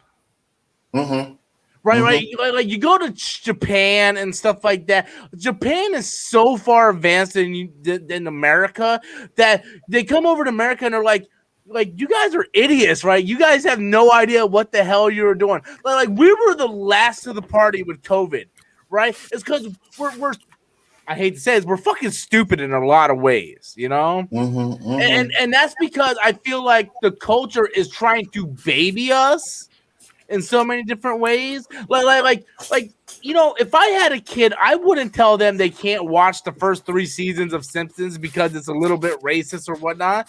You know, I would show my kids those cartoons, and I would tell my kids, look, did you see what happened there? Do you see what's wrong with that? That's not really how it is, you know, like so on. You know, the problem is the more we try to pretend like it didn't happen, the worse it gets, you know? Absolutely. It bothers me. What have I said about that? Parents are not spending the time that they're supposed to be spending with their kids. They're throwing them in front of a TV or a tablet, and they're just going on Googling shit, and that's it. That's their. I have my kids watch. I hear you. Sorry, guys. Go ahead. Go ahead. No, go ahead. I have my kids watch horror movies that scared the shit out of me when I was a kid. They look and laugh. What's that, Dad? You know what I mean? Yeah. Right. They can look at it and make their own assessment. And if we why take away those movies that you are thinking for them that they can't comprehend and can't understand, and they're going to turn into serial killers? Why do you take that away from them? Absolutely. Those are learning moments for kids. You know what I mean? Especially when you're as a parent and you're sitting down with your kid and you're watching these movies and you can explain to them. Our kids are kids. They're going to ask questions and you answer their questions. And that's how they learn. You know what I mean? If you're just sitting there and sticking them in front of a tablet and here, go watch this, they're going to sit there and watch everything, and they're impressionable, and they're going to believe the shit that they see on TV. That's why I would never trade my upbringing. Never. Never. Nope. 100% agree with you on that one, brother. 100%. Mads, you've been quiet. What are your thoughts? She's muted, laughing her shit. She's out. No, she's enjoyed the content, I guess. Oh, hell yeah! But hey, guys, I hate to do this, but I do have to run. I got a couple things I have to do because I'm doing a stream later on tonight for my members. But Peace I out. do have to run out. But I do appreciate the invite. I learned something new today, and it's great talking with you guys. So thanks for coming, man. Peace. Thank you, guys. Take You care. guys have a good night, Peace man. out. Have a good stream, guys. Yeah, Thank you. we will. Well, that's one colonizer less. two more to go. My dad was an immigrant. You can call me colonizer all you want. It's not accurate. Same here. Same here. So what are you thinking, Miles? What are your thoughts? Well, I will completely agree with what Rob said, that it is very easy to get your ass beat out here. Mm-hmm. Mm-hmm. I mean, Where? In Toronto? if you're growing up in the wrong neighborhood, hell yeah. Mm-hmm. Yeah, Toronto's crazy, man. Yeah, I know. I've seen some documentaries on a few places out there, and it's like, holy shit. When I was Yeah, there like 4 years ago, I told you how I got to be wearing glasses, didn't I? I believe so. Yeah. Well, Uptown was crazy. It Used to was. call it the Wild Wild West. Mhm. yeah, And it had its There moment. was plenty of white guys who grew up in my neighborhood who really didn't have any problems at all I agree. 100%. because they were with the right people, I guess. Mhm. I really couldn't tell you why, but But even the ones that weren't, like, they're just regular, like, white people living on the block. they were there. Yeah, Exactly. they- They actually got respect and got left alone. And if Mhm. they were bothered, we would bother, like we protect our hood, right? Our hood, yeah. Mm-hmm. Listen, I only got held up once at gunpoint at Plymouth. I still don't know to this day who it was because But Guy Scar, I probably did too. Or No, someone no. tried. no, but I'm just Someone saying, tried. right? I hear you. I'm just But saying. there was no discrimination. Everybody got it. No, but I'm If you saying were that in the the wrong person place, wrong time. But I'm saying the person that probably did that wasn't from around there. Yeah, absolutely, 100%.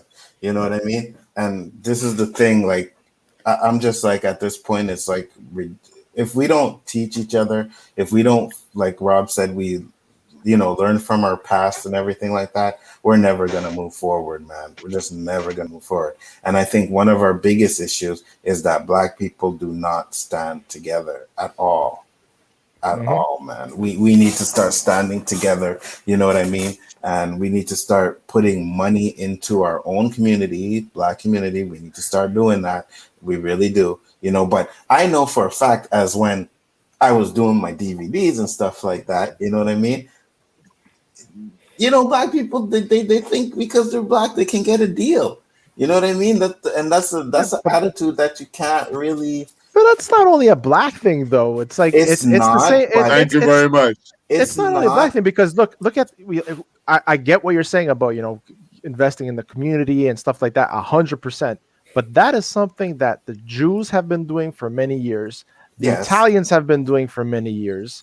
The Chinese have been doing for many years, right? It was known back in the day when families immigrated in that they would go to areas where. Man, your mic is being funny. Yeah, I'll be right back.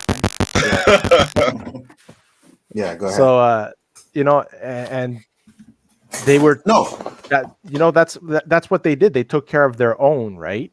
Mm-hmm. And you're right. And many of the and people that that were already here, English or French Canadian or whatever you want to, wherever you part of the world, they used to get scrutinized for that because they were able to take care of themselves and then buy properties and buy houses and start building up their whole thing, right? But yeah, no, I you're agree right. with you. It's a little bit different though, because here's my example, right? I would sell my movies. White people come and buy it. I say 3 for 15, 3 for whatever. No problem. I get it. Now, a Black person, will come to see me and like 3 for $15. Oh man, give me 3 for $10, man. Give me 3 for 2. Come on, we're brothers, man. We're brothers. I'm like, no, we're not. This is business. It's business. When it comes But to usually, business, but you know, they usually know the hustle. Mhm. Some white people, I can't say all of them, but some. Oh, that's such a great deal and all that kind of shit. And I know, look, man, you just damn download that shit off such and such, man. You ain't fooling nobody. I mean, that's just being hip to the game. I like right. Danny's white man voice. I was trying to do it. I so. No, you are right. So I'm telling you, man, just last year, I'm gonna tell you something that blew my mind. I mean, this blew my mind with my own family. My youngest daughter and my wife. I said, hey man, I'm about to take a C-dope, man, and go down here and buy such and such. It's like, C-note, what the fuck is a C-note? Well, they didn't say it that aggressive. My wife was like, C-note? What the hell is a C-note? I started laughing. I was like, man, stop bullshit, man. You know, I take this money. I never heard of that. So my youngest daughter, who swear that she's like the smartest person on the planet and way smarter than me, I was like, what's a C-note? You know what a C-note is? No, I never heard of that. I said, y'all not even heard what a fucking $100 is a C-note? I said, look on, ask Shuri, and she, Shuri, whatever the hell you call it. What does C-note mean? It is a slang name for $100 bill. I said, y'all, my wife is older than me. I said, damn, you 7 years older than me, and you don't know what the hell a C-note is, and you supposed to be the smartest person in the world on my youngest daughter. You know what a C-note is? I've never heard of that. So it's just, I guess. Well, that's the only way I can explain it. Well, some people are educationally smart, some people are street smart. When you hit to the game, then you know, okay, man, you asking 3 for 15, but really it's only worth $10. So I think that's what that is. You may be right. Very well said, Daddy.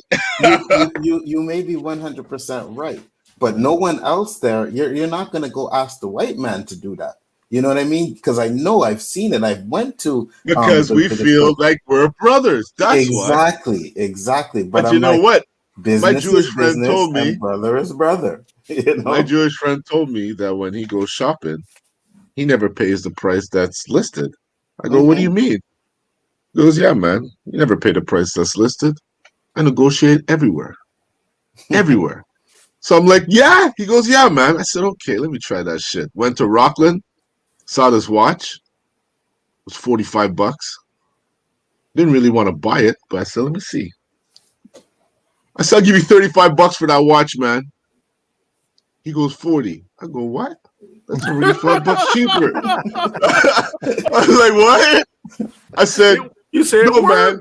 I said, I'll give you 35. That's it. I'm going to be hardcore like my friend. He looks around.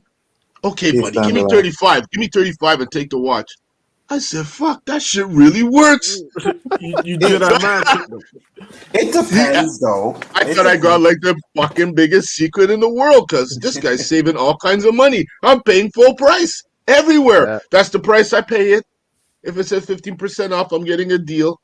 But this guy's getting 15 to 20% off every time he shops. But see, this is what happens. Well, this is what I think. We as black people, we're not as educated and hip to finer things.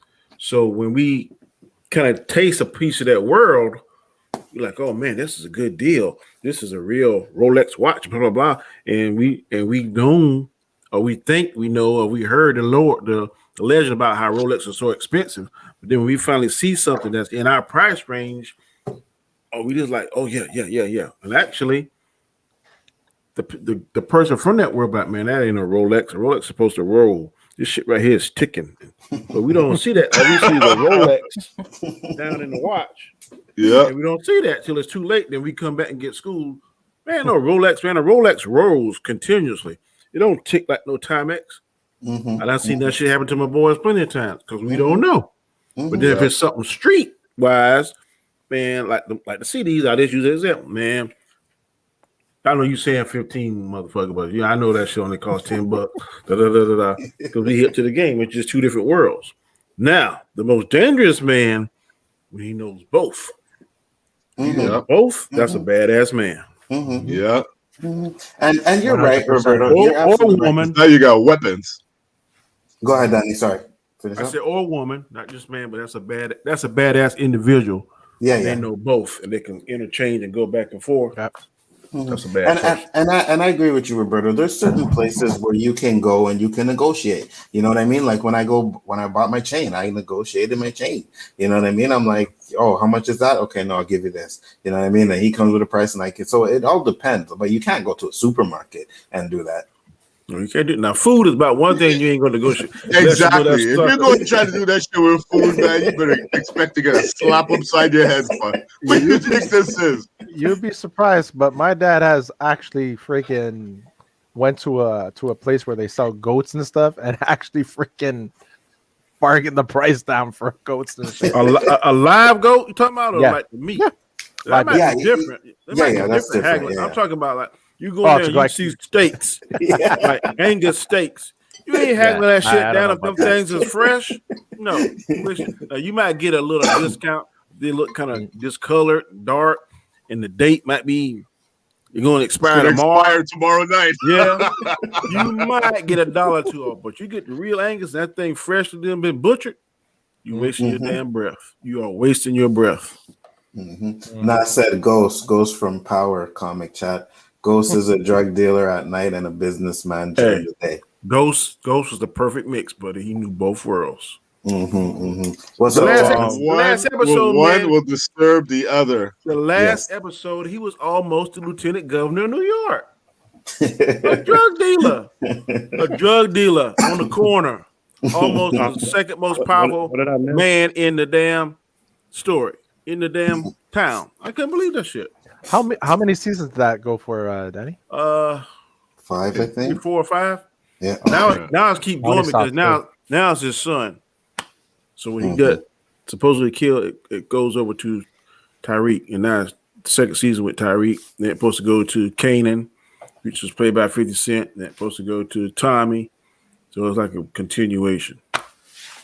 Gotcha. All right, Anzo. Catch me up on what I missed because I don't know where to start. Oh man, our conversation was going all crazy and shit. Right now we were just talking. What were we talking about, guys? You were talking about street smarts. Yeah, street smart. But about the how main... black people try to get deals and stuff. Yeah. Oh yeah, from other black people. You know what I mean? Instead of just saying, well, you're charging 15, you're already getting a fucking deal.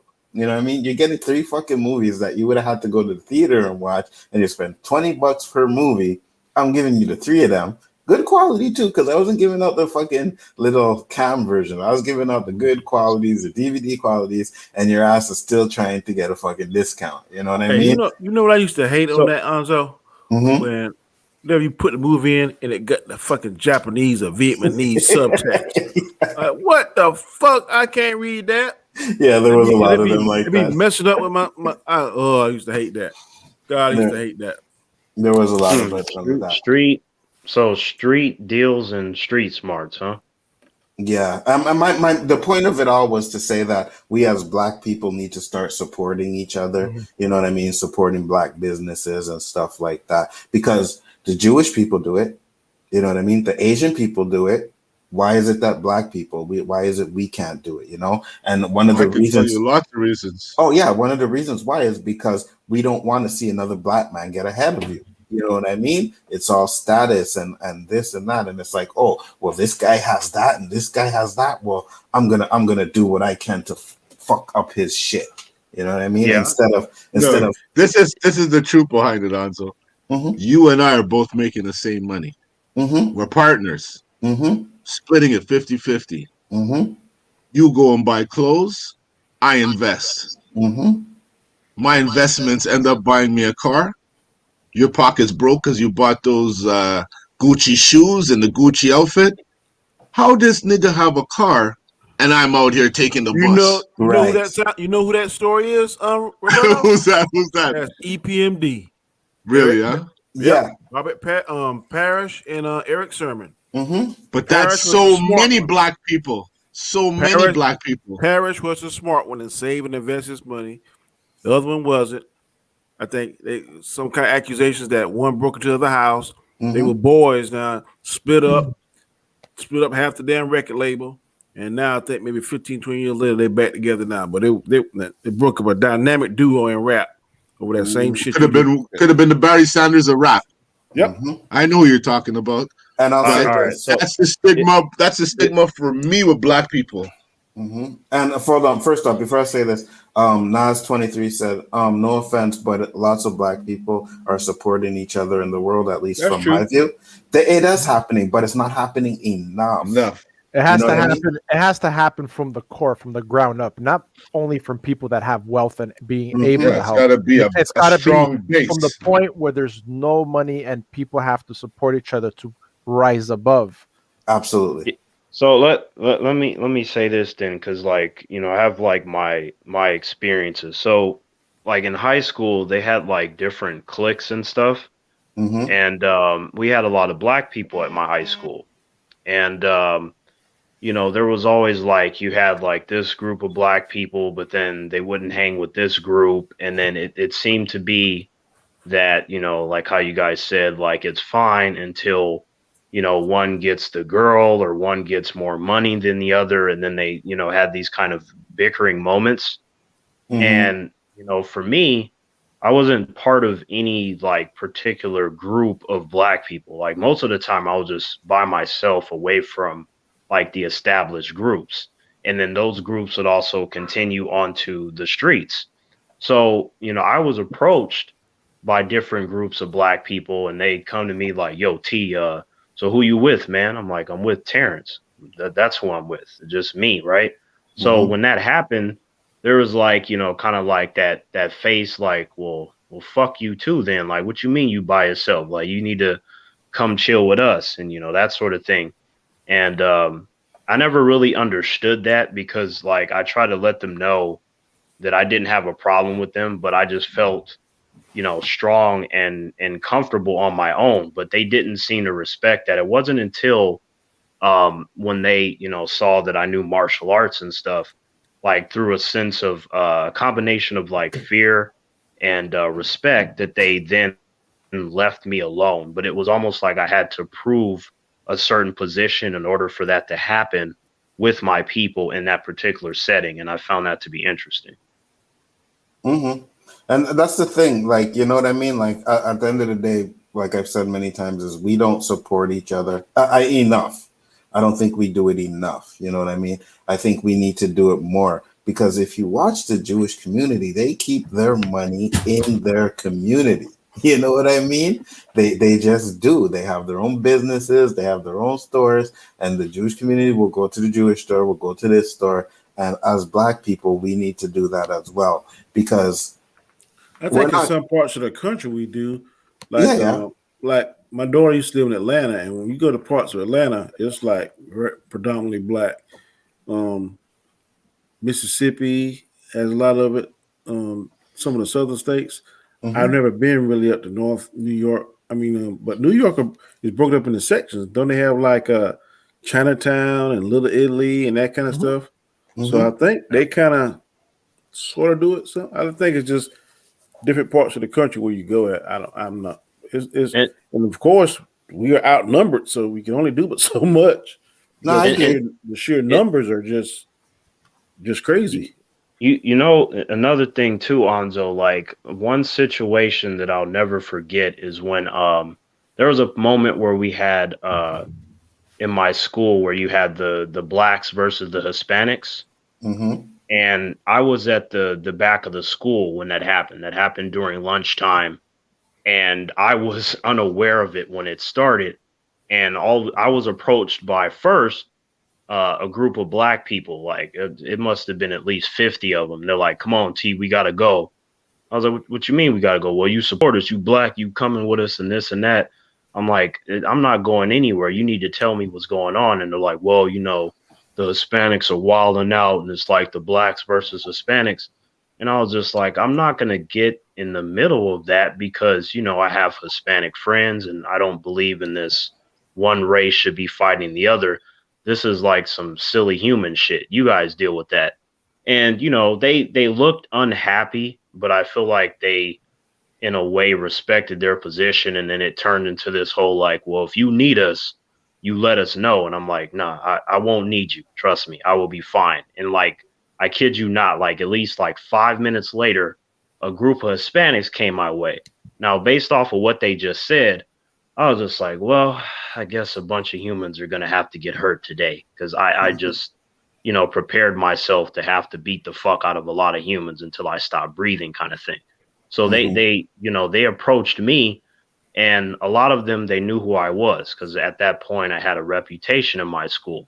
So they're like, yo, what's up, Terrence? They're like, so what's your side on this?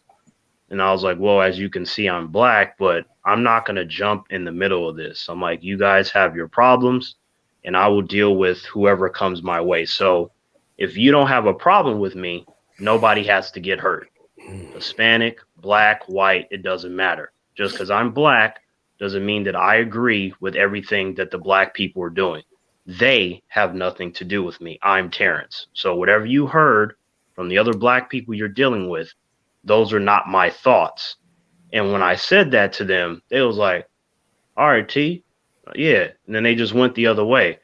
I was like, what the fuck is going on today? And then sure enough, when I went into the area where most of the students were, that shit looked like a fucking movie. You had blacks fighting Hispanics, and a lot of the school security was there, and they called the cops up to the school. Like, it looked crazy as hell. And I was just in the background watching, and to think that, you know, 2 times that I was in a situation where it could have went bad if they just, you know, I guess disliked something I said. It just was crazy when that shit happened. But, you know, that's all part of a, you know, a race thing too. Like, how do you respond when you're approached by a group of your own people if they have their mind made up on what is right and what you do, and then you are on the opposite of the equation? No, I feel you. That's the thing, and I say this all the time. If you didn't want to get involved, you don't have to get involved into any shit. And me personally, I'm not gonna get involved into some shit if it doesn't have anything to do with me, right? But I'm gonna hit on to what Nas23 said. He said, "I'm black, and I assume all black people experience this. But do you guys randomly nod at another black person walking down the street or etc.?" I nod at everybody, black, white, blue, or green.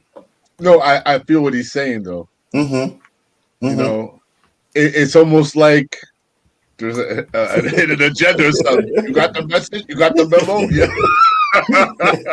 I'll tell you what I will do. If I go somewhere that's predominantly white, and I'm like the only one in there, and I see another black person, I will make my way towards that person and be like, whew, I thought I was the only one. I've done that. Like a sign of relief, man.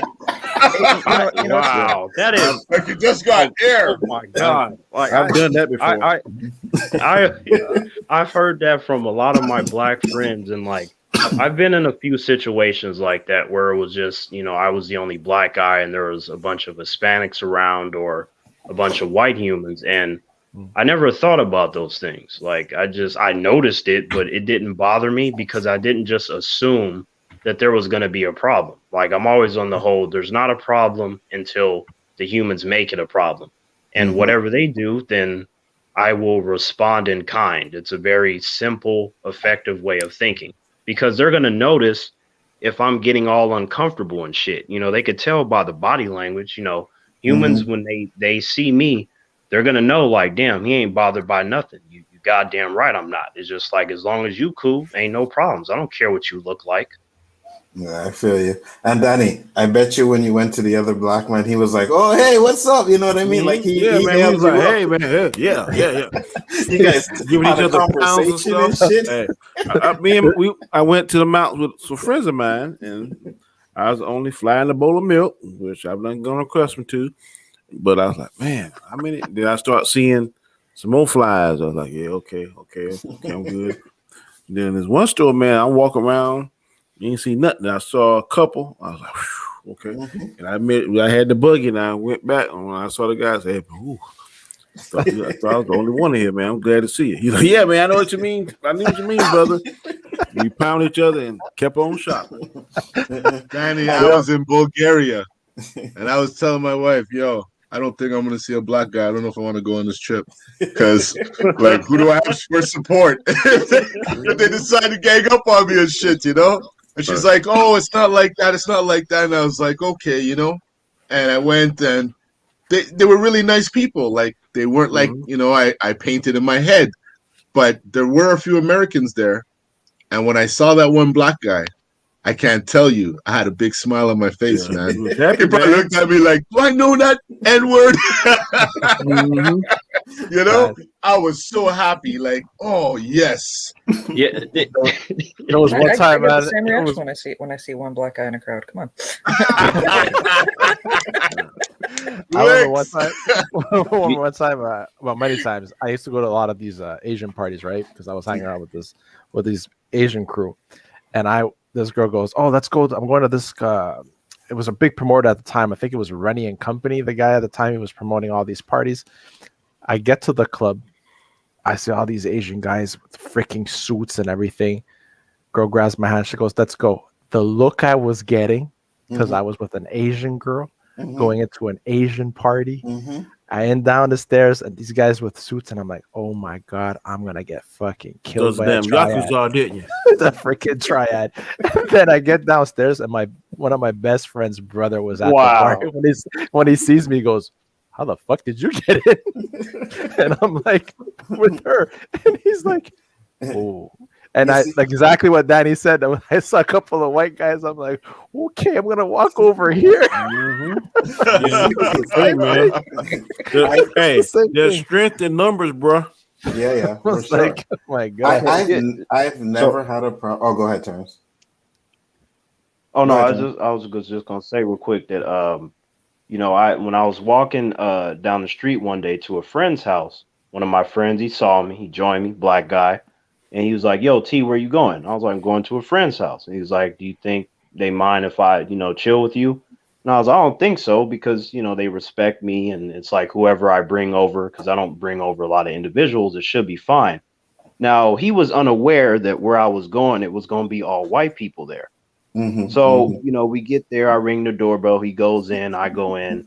You know, oh, hey, I'm like, "Yep, this is my friend." And, you know, there's at least like 20 something individuals there. We're the only two black guys. And he pulls me to the side in the kitchen. He's like, "Hey, man, I'm like, what's going on, man?" I'm like, what's wrong? He's like, "But T, man, did you notice we the only two black guys?" I'm like, "Well, of course I noticed." I was like, "What's wrong? You never been around a bunch of white people?" He's like, "Not this many, Terrence." Like, what the hell? I was like, it's gonna be fine, man. I was like, worst case scenario, we got each other. He was like, "All right, T, man, I'm just saying, man, I be watching the movies and shit, man. Like, you just bring me to a house full of white people." I'm like, "It's gonna be fine, okay? Everything's gonna be okay." I've never had a problem because, as Roberto knows, you remember Parashik, right, Roberto? We used to go there. You know what I mean? And that was a predominantly white club. Like when we got up there, it was predominantly white. Right. It was in the hood. Right. Exactly. And one day it was a Jamaica day, and me and his brother went up to Jamaica Day, you know. I'm like, "What are we doing tonight?" "So we're gonna go up to the club." So we went up to the club now, and we're looking around the club and we're like, there's a lot more black people in here tonight than normal. And after that night, that club turned from a white club to a black club overnight. Which club is this? It was called Parashik up in Cotonou. Was that up to close to Edward Montpetit? Yes. Yeah, it was like, I didn't get that memo. Then it was Bedrock. Bedrock and Subway. Yeah. Bedrock and then Subway. And I could never forget that club because of a scar on my leg. Well, the black people ended up fucking it up. I'm sorry to say. Like everywhere else. Like everywhere else. Fucking it up. When it changed the names because there was a fight or some shit happened. Always. And they changed the name again. There was a fight. And then it closed down because a girl got murdered in there. It got killed in there. You know what I mean? You remember Cafe Campus? Yes. Yep. I remember that. Cafe Campus was the only club, I think, in Canada where you could actually sit down, roll a joint of hash, and smoke it at the table, and no one would bother you. Oh my God. Only hash, right? So what do? They start a reggae night Sunday nights. Shit. All the Jamaicans come. They don't smoke hash. They're rolling these big head spliffs, and everybody's dancing, loving it off. Then a couple of Haitians came, club over. Listen, because the two don't mix. and this is the thing, another thing too. Like I love my people and stuff like that, but we fuck shit up a lot, man. Always. Especially when it comes to like the parties. It's like, why can't we just go to parties and have fun? But no, you gotta go there, and then you're gonna see someone that you don't like, and then shit pops off, and now we can't go to the club anymore. You know what Do I you mean? think we walk with the biggest egos I think we kind as of a do. people? Yes, I think we do. Okay, that's where the angry black man's Strain Not to comes say in. that. One of the letters in there. I Huh? like how that went full circle. Nice one, Danny. That's it. That's what happens, man. I'm telling. Wait, did I see It's Matt's just thing frustrating. flashing there? Did you see? Yeah, she was. Yeah, you did. I was just agreeing with Danny because I thought it. I was not going to say it. It's okay. That's not Where I work at, there is a big event that mainly black people go to. Mm-hmm. There's another event that mainly white people go to. At the black event, there's a minimum of 10 officers has to work there. Mm-hmm. And then they have armed security inside of this place, and it has thousands of people. Mm-hmm. Just worked this last Saturday where I couldn't do square one. Went fine to the last 30 minutes. You hear something pop, pop, pop, pop, pop, pop, pop, pop, pop, pop. Mm-hmm. People scatter. Mm-hmm. Fast forward to the white event, only 2 officers are needed. About the same number of people, maybe slightly less. Don't have not the one first, nothing. And that event been going on for years. I even worked one time. One reason why I don't work is because they all play the fucking bluegrass, and I can't stand bluegrass music for damn 10 hours. We're gonna close it up soon too, but just to on your topic, Danny, you're absolutely right. Like when you go to these white events, especially here in Montreal, you barely see any cops. You go to the Jamaica Day, and they are oh everywhere. my god! You swear to God that it's one-on-one. For every one person, there's a cop in this city. And there's a black party. But is it justified? It is. I'm gonna say in certain cases. I don't think so. You don't think so? I don't think so. It's not as extreme. Like they make it. You have a little pop going off once in a while, but not that you need something to control an army of 1,500. But sometimes a presence can be a deterrence. Mm-hmm. But we're Danny, when I go to these events, I can only speak for myself. I always stay in a position where I can get away because I know that there's always stupid people. When you put so much people together, you're going to have a percentage of stupid people in there. They're going to do something. And if you're gullible and think it ain't going to happen, then you fall victim. I'm sorry. Me, I'm always on the watch. I got my plan, like Richard Pryor said. I got my escape route in my back pocket. See, I think the 6 of us could go to an event where predominantly other, whatever, girlfriend, wife, or whatever, friend, whatever, and have a good time because we got sense. But people half our age, just like Wazo said, look at that motherfucker over there. He stepped on my Air Force One. Or he did this, some stupid, silly shit, and you don't fight no more. Kind of like on Friday, you don't fight. You got the guns now, and once you shoot somebody and kill them, you can't make that up. Absolutely, 100%. At least if you beat his ass, he beat your ass. You could grow up and get some sense, and then come back one day and say, "Okay, hey man, what we did, man, that was dumb. We even beef over that." They don't do that no more, man. These kids, man. That instantly changed. That's a great point. That they're gonna have guns because that was actually, the first thing that I was taught in martial arts is that someone's gonna pull out a gun or a knife, and that a lot of humans are cowards. So it's not gonna be like how it is in movies, where you get to win because you're the main character. You have to be aware of this. So if you can to, try not to get into anything physical because it could lead to, someone within that group to pull out a weapon. And, I got in trouble a little bit because I was, one of the few students where I'm just like, yeah, they could fucking try. And it was like, terrorists. I was like, oh, okay, yeah, I understand. Yep, got a gun. Right. And before we go, I'll just say this. It has a lot to do with the rap music. It has a lot to do with all that stuff that we watch on TV. You know what I mean? Bad man this, bad man that. You got to be a bad man. You know, reggae had a lot to do with it back in the day, busting shots and parties and this and that. You know what I mean? And we think that's the gospel. You know what I mean? As black men and people, we eat up on that negative shit. You know what I mean? NWA and stuff like that. We eat up on that gangster shit. That's what makes the money. And until and that's one of the reasons why we still are being held back today. But do you notice the sudden change in music, man?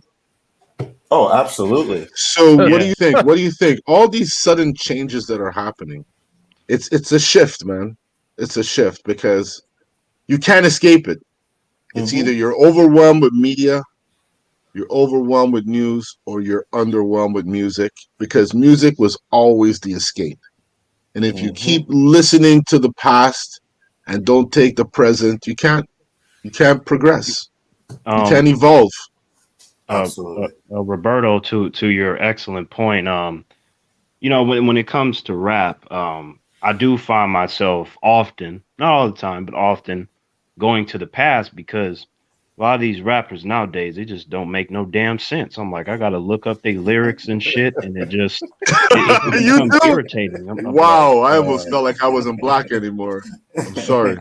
Yeah. With that, I feel you, Terrence. We'll close it up because I know a few of you guys got to go and do your thing. So we're gonna. I don't have to do no damn thing. I didn't even get the chance to get my shit off my chest because we were all over the world. Yeah, you want to go? You want to still go? It's all good, man. It's all good. Unless some people got to run. I can go. Wait. So you're saying that if something is on someone's chest, then it could essentially go for another 10 hours with the. Not no fucking muscles, man. We're not talking about muscles. Yes, we're talking about actual emotions and feelings. Things that Terrence don't have. I can go into things that could be emotional. 10 hours of the.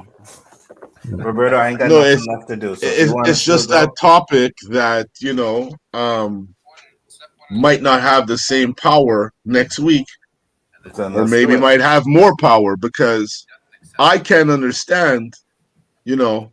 I stopped watching. Sorry. Hold on, Roberto. If any of you guys got to go, no problem. You can bounce out there, no problem. I want to hear what Roberto has to say. All right, let's do it, Roberto. I haven't watched the news in a while.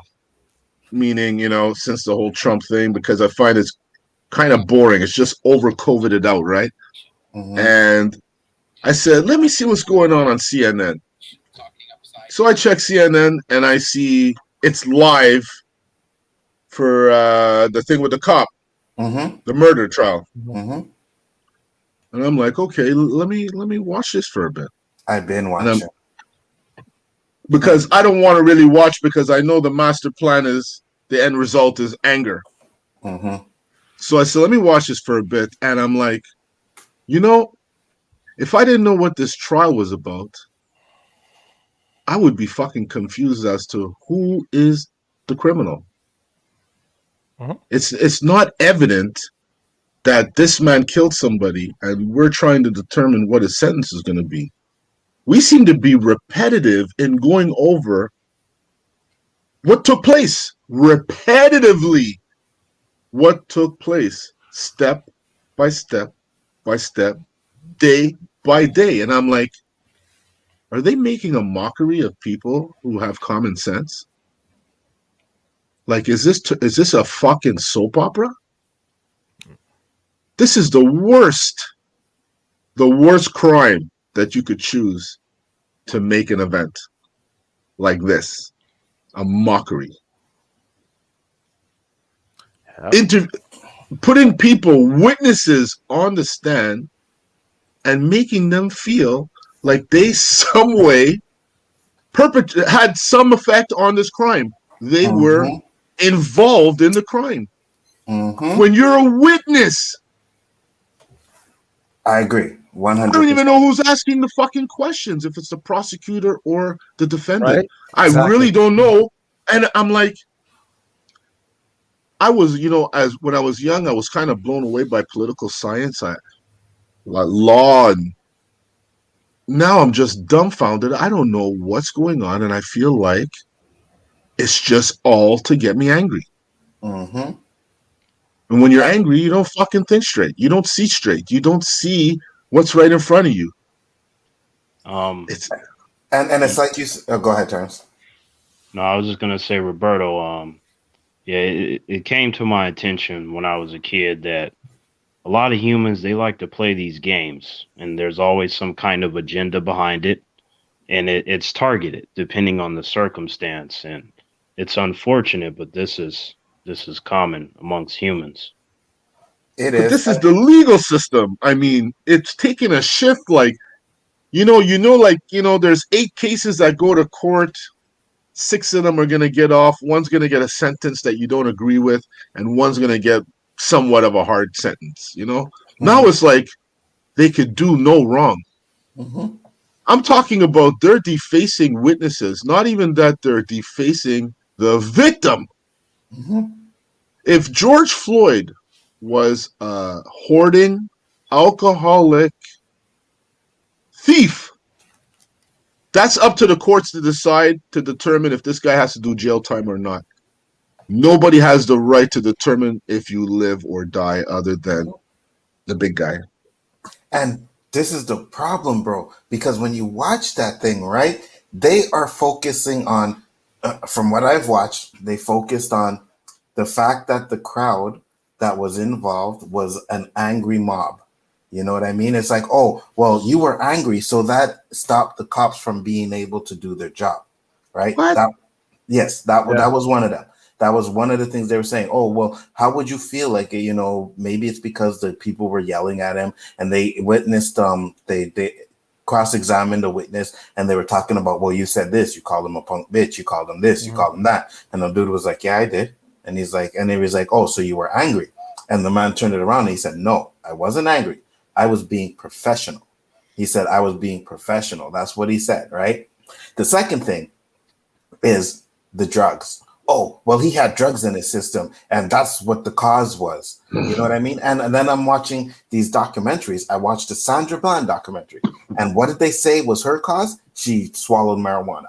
Then I watched the other one, which was called 16 Shots, and it was on Laquan McDonald, right? And what did they say? He was on PCP. So I'm like, why the fuck is the drugs always the reason why they're trying to justify what these things are doing?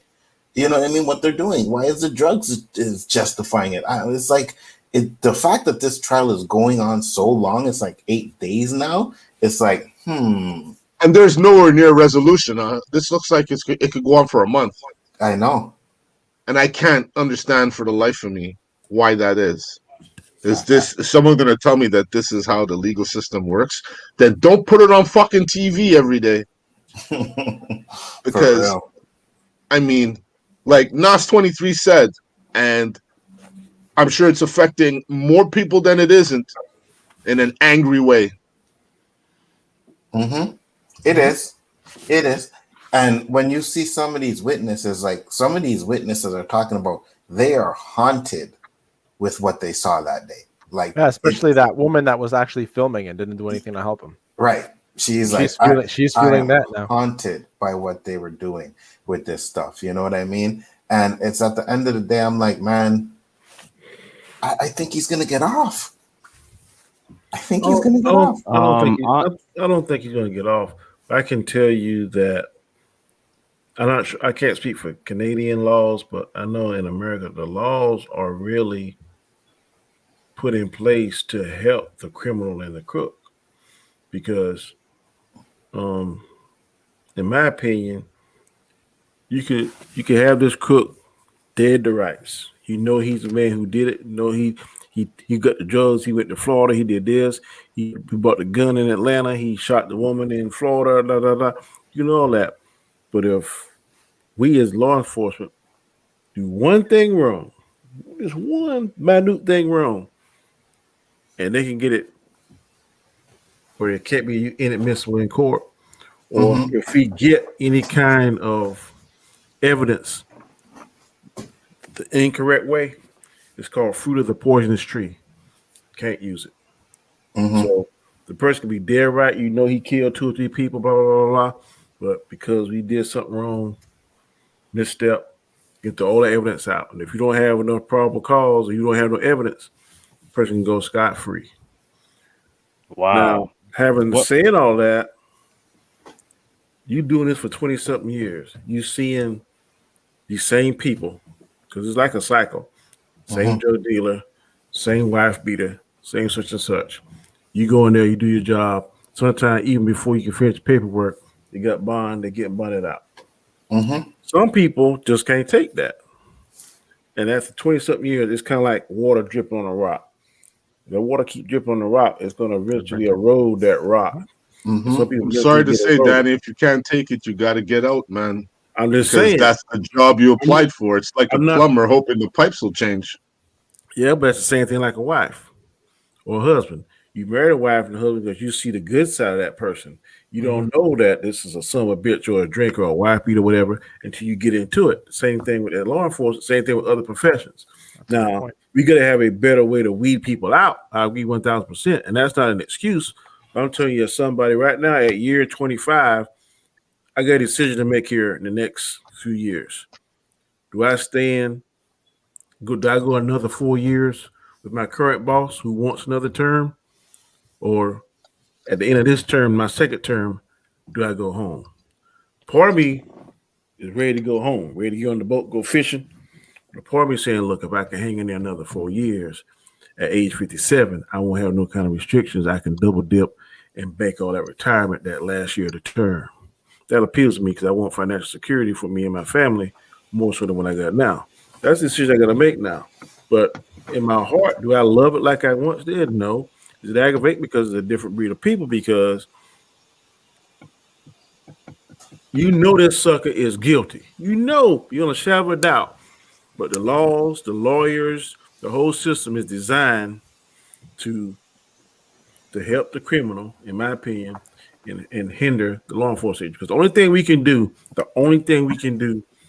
like is in an interrogation, we can juggle the facts. We can kind of lie, kind of trick you. That's the only thing we can do.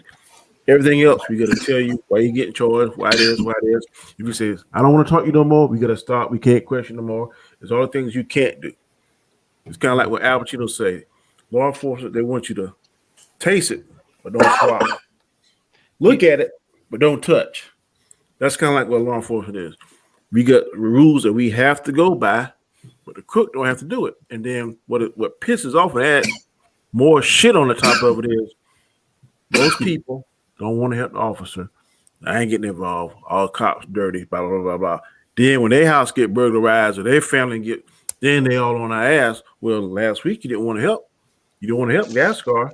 But now that Anzo got robbed, you want us to do all that stuff you see on CSI, that kind of shit. So I ain't defending it. I'm just telling you how it is from the inside of this career looking out. No, and I get exactly what you're saying, Danny, 100%. I know you have the inside track to at least let us know certain things, right? But let me ask you this before I turn us to go. Have you been watching the case? Because you said you think he's gonna get it. He's not gonna get out. That if he gets off, it's gonna be shit. Like shit we ain't seen in a long time. Yeah, that's what I said. I don't think that they're gonna do that. Now it might not be the justice that they think is for, but if he gets off scot-free, whatever town that's in, is it Boston, right? You can pretty much count Boston. It's gonna be riding in the street. Absolutely. All kind What's gonna make LA look like a joke? Yeah, that's just my opinion. But then LA is predominantly black town, so are they gonna send? They didn't send the resources that they did, but you mess up Boston, Beantown, which is like the East Coast kind of crown jewel, Martha Vineyard, all those people. They're gonna send some people over there, and I don't know. You send the federal guys, them guys with them 3 letters, boy, they don't play. So I just hope that whatever judgment that's ruled, that it doesn't trigger something that's gonna be crazy, because they're gonna send people to Boston. They're gonna send the people with the 3 letters. Mm-hmm. Well, I can tell you this, FBI, Danny. I would CIA. not be surprised. I would not be surprised. If he got off? We've all Yeah. seen like this before. Mm-hmm. You know, I don't know. it's not going to be just Boston that lights up. No, this time This it's gonna be the world. It's gonna be What everywhere. was different with them other things, everybody didn't have a camera. So social media was kind of limited. Mm-hmm. Some people, but not everybody. Everybody in my house got a camera. That's ridiculous. And that's what I said. Like, we are the ones that are putting this stuff out there, right? So when I get back to the Laquan McDonald documentary that I watched, right? This cop, I can't remember his name, something Van Dyke or something like that. I can't remember the cop's name, right? But he got convicted. He was found guilty, and he was found guilty on every single shot, 16 shots. He shot the guy 16 times. Mm-hmm. When they went to sentencing, they dismissed every shot, all those 16 shots, they dismissed it, and he only ended up getting like maybe 2 or 5 years. I can't remember what it was. Well, let me play devil's advocate for you, Anzo. Mm-hmm. I've seen criminals, somebody that shot, raped, killed, that kind of stuff. They get them, then they get to the jail, or they get to the sentencing aspect of it, and the judge doesn't sentence them as severely as he could because of ABCX 1, 2, 3. What's the difference? If the criminal can get the same mercy or whatever, or light sentence, why can't also be afforded that same thing? I'm not saying it is, but why are you dismissing something he was? Neither of them convicted should. Neither of them should. Like I said, I don't know the rule. I don't know the particulars of the case, but I'm just saying, a lot of times I've seen criminals go in front of the judge for whatever reason. That particular judge is maybe feeling lenient that day. I don't know if he had an epiphany or bad day, good day, whatever the case it is. And he said, okay, or the lawyer's closing argument was very compelling. Sometimes the cases are won. I've seen them being won. The lawyer getting smoked out the whole case, but he delivers a better closing argument than the defense attorney or vice versa. About old boy, closing argument is fire. And it's all you can do is sway one jury. If it's not unanimous, then get off. And then on top of that, just because you found guilty, it really lies in the judges. And you got to see whether or not that judge is a liberal, whether or not he or she feels this way about laws. That all that plays into the whole thing. So just because you get the jury, the guilty conviction, doesn't automatically mean that you're going to get hammered, because I see firsthand those defense attorneys and those prosecutors, they're making deals all the time. If the case is strong, then not so much. But if the case is weak, or there's some holes that defense attorney can punch in it, that's what happens. Every day.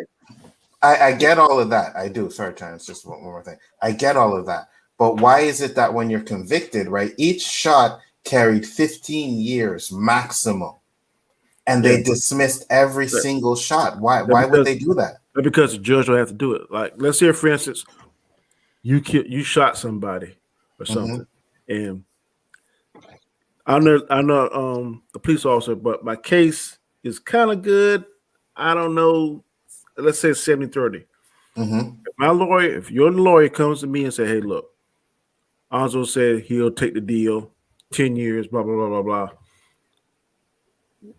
Ask your client, is that good? If the client says, yeah, he or she says for that, or sometimes the solicitor or the prosecutor can say, hey, look, I don't care what the client says. That's a fair deal. I want to clear the books, da, da, da, da. So you don't know whether or not that cop's defense attorney and the prosecutor made some kind of deal and say, hey, look, he'll plead guilty, but you won't limited jail time if you do this, this, this, and this.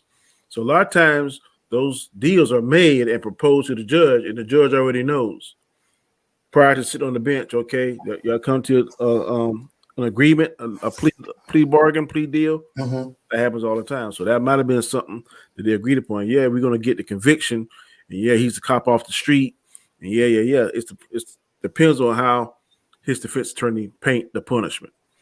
So, but what I'm asking is, they went through trial, right? He got convicted. There was no plea bargain or nothing through the trial. He got convicted. It's after when he went to sentencing that he got that lesser charge. So I'm saying he was convicted on the 16 shots. Why would they get rid of them? Like, and I'm saying this if it's a bad guy or whatever, and they get rid of why would they do that? It's up to the judge, because sometimes the judge may be sympathetic to that. Let's just say, for instance, that judge was a cop lover. I love cops. Or I have seen some judges do stuff because they're in the Mason together. I've seen that. I've seen some crazy stuff happen, man, because you're in the same lodge and you turn this way and do this and all kind of crazy stuff. And next thing you know, that happened to my brother. I know it happened to my brother. My brother was dead ass supposed to be in jail. You get a Mason lawyer. The judge was a Mason, or they went to the same college, Citadel, whatever, and bingo, bango, he's out. That's a strong brotherhood. Yep. So the judge, regardless of conviction, the judge has the right, like, in sentencing to say, "Fuck, that conviction is not good." The judge has a lot of power, and what's the golden thing about it, Anzo? They can't be sued. Gotcha. He can go in there and be found guilty. The judge can say, "I found him guilty on count 1, 2, 3, 4, 5, 6 to 16, but I'm going to suspend all the charges and give him 10 years probation and 8 months in some."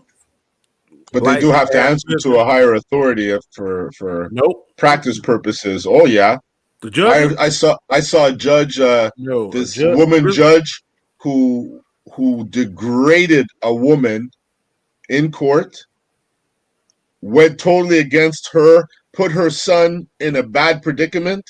She had to go in front of the supreme judges, these 5 different judges who held her accountable and suspended her from practicing for 2 or 3 years, something along those lines. Canada somewhere? No, that's in the States.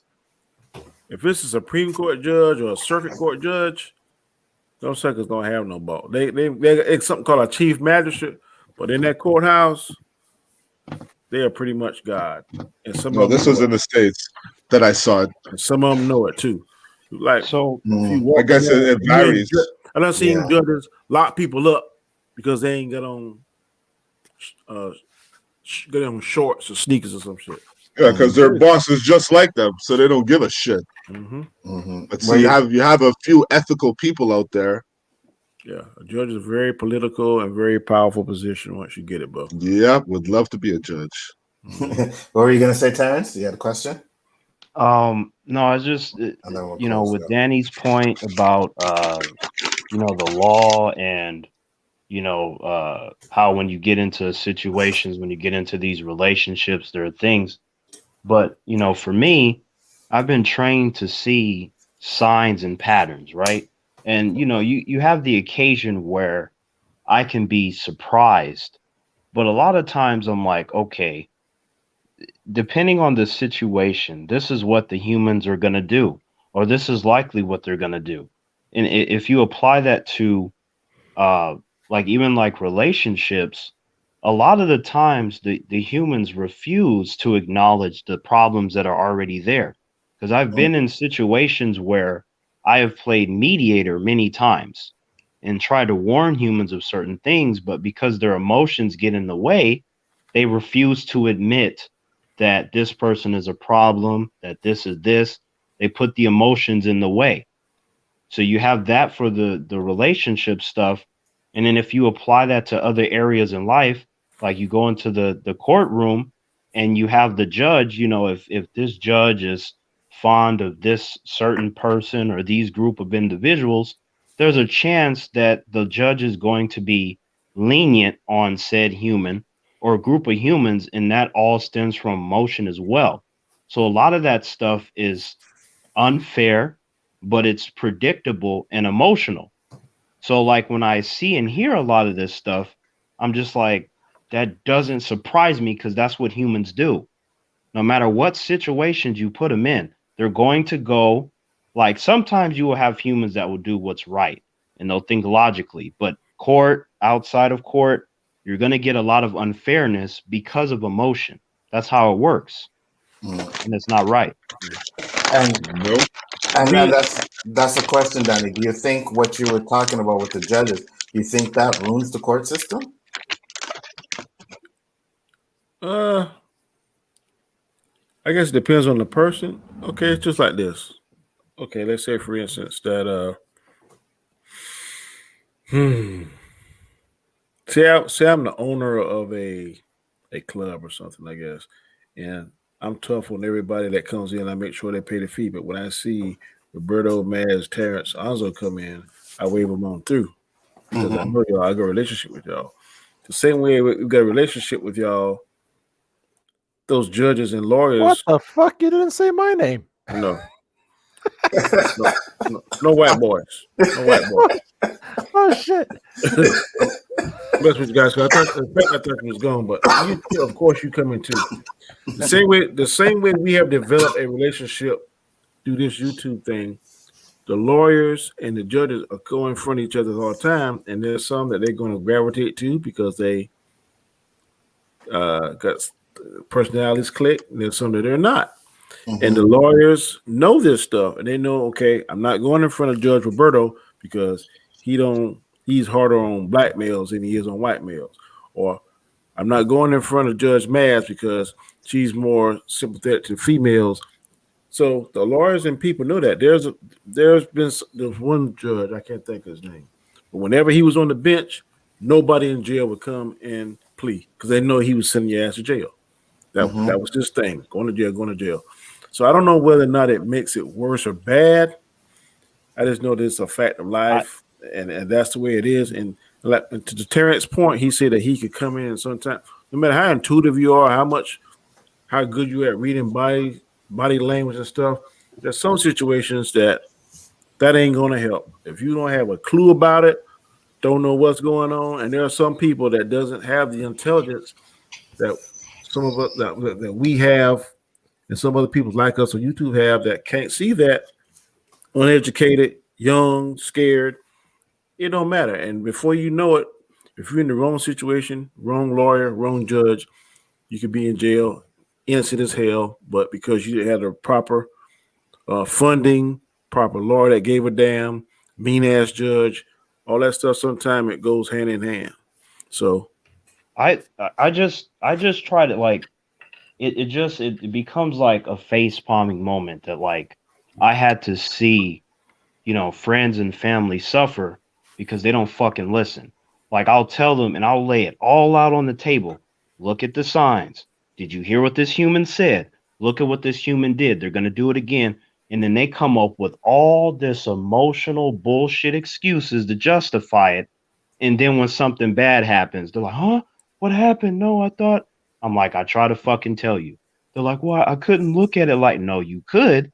You just didn't want to do it because you weren't strong enough to face that pain. I try to spare you from that, but you don't fucking listen. The humans, they have signs and tails for a reason. Unless they like some Batman villain, master of trickery kind of shit, I'm like, you're going to be able to see certain things, especially if you are interacting with these humans on a regular basis most of the time. So I'm like, it does again. It doesn't matter what you apply it to. It's not fair and it's unfortunate, but a lot of it can be avoided if humans just have some common sense and they use logical thinking. And if you apply that to the law stuff, I'm like, man, this shit should be like how I saw in Judge Dredd. When you got a cop or a judge or something and they step out of line, the other judges deal with them because they want it to be fair. Because if it's not, then it causes problems. It causes corruption. It causes riots. And the judges, the reason why they're judge, jury, and executioner is because they wanted to stamp out all that emotional bias bullshit that humans are known to do. Now, as we have seen, that's not a perfect system, but it's a better way to weed out that versus a system that allows these humans to be the way they are because of their favoritisms and their bias and their emotions. No, I don't want no Judge Dredd system. That sucker. Hey, at least for some silly shit, or put you in jail for some silly shit. 10 years in jail for what a guy when you chop. No. Yeah. They definitely have their fucked up shit. I just mean in terms of a lot of the stuff that we're talking about that just wouldn't be a thing by and large. You wouldn't have to worry about, oh, this trial. Oh no, he got the charges dropped, or they cut this off. Why'd they do it? You wouldn't have to worry about that sort of stuff. You always would, because it's not just about like, it's corruption too, money. You know what I mean? It's like money can change someone's opinion as well. Yeah. And money can also get you a better defense. Yes. I know. I do, but I'm just saying, it's like, that's what's crazy. That's what's crazy. We should have something in place that the defense, the prosecutors are just as good, and just as the resources are just as good as these defense attorneys. These defense attorneys, I have unfortunately seen that too. The whole, to that amazing point that was made, the whole money thing. And I was just like, you don't think that this human is going to do or say something with this much money on the table? Don't you understand that these creatures love money? And if you think that they're not going to do or betray or do something different, you're not being smart.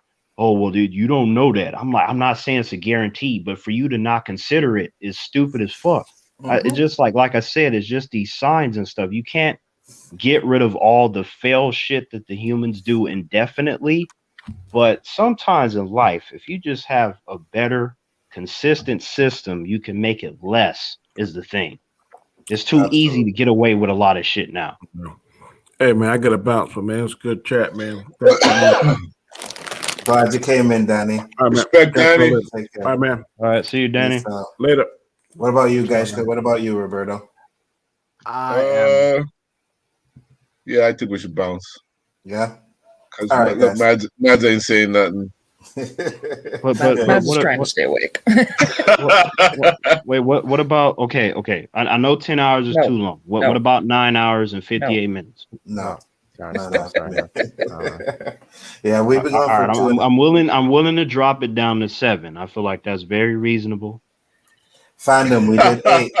Fandom, we did 8. So you got your 8 hours. You got 7 plus an hour. So you know, Anzo, I feel like, sometimes in life, even though something happens, it can happen again, and then you just kind of extend it because, when you have a good time, then it just makes sense, for it to go on, indefinitely. Yeah, I feel you. I understand. Word. Just not tonight. I gotta check, guys. Yeah, we're gonna close it up. Talk about your channel before you go, Geishka. You got a commercial.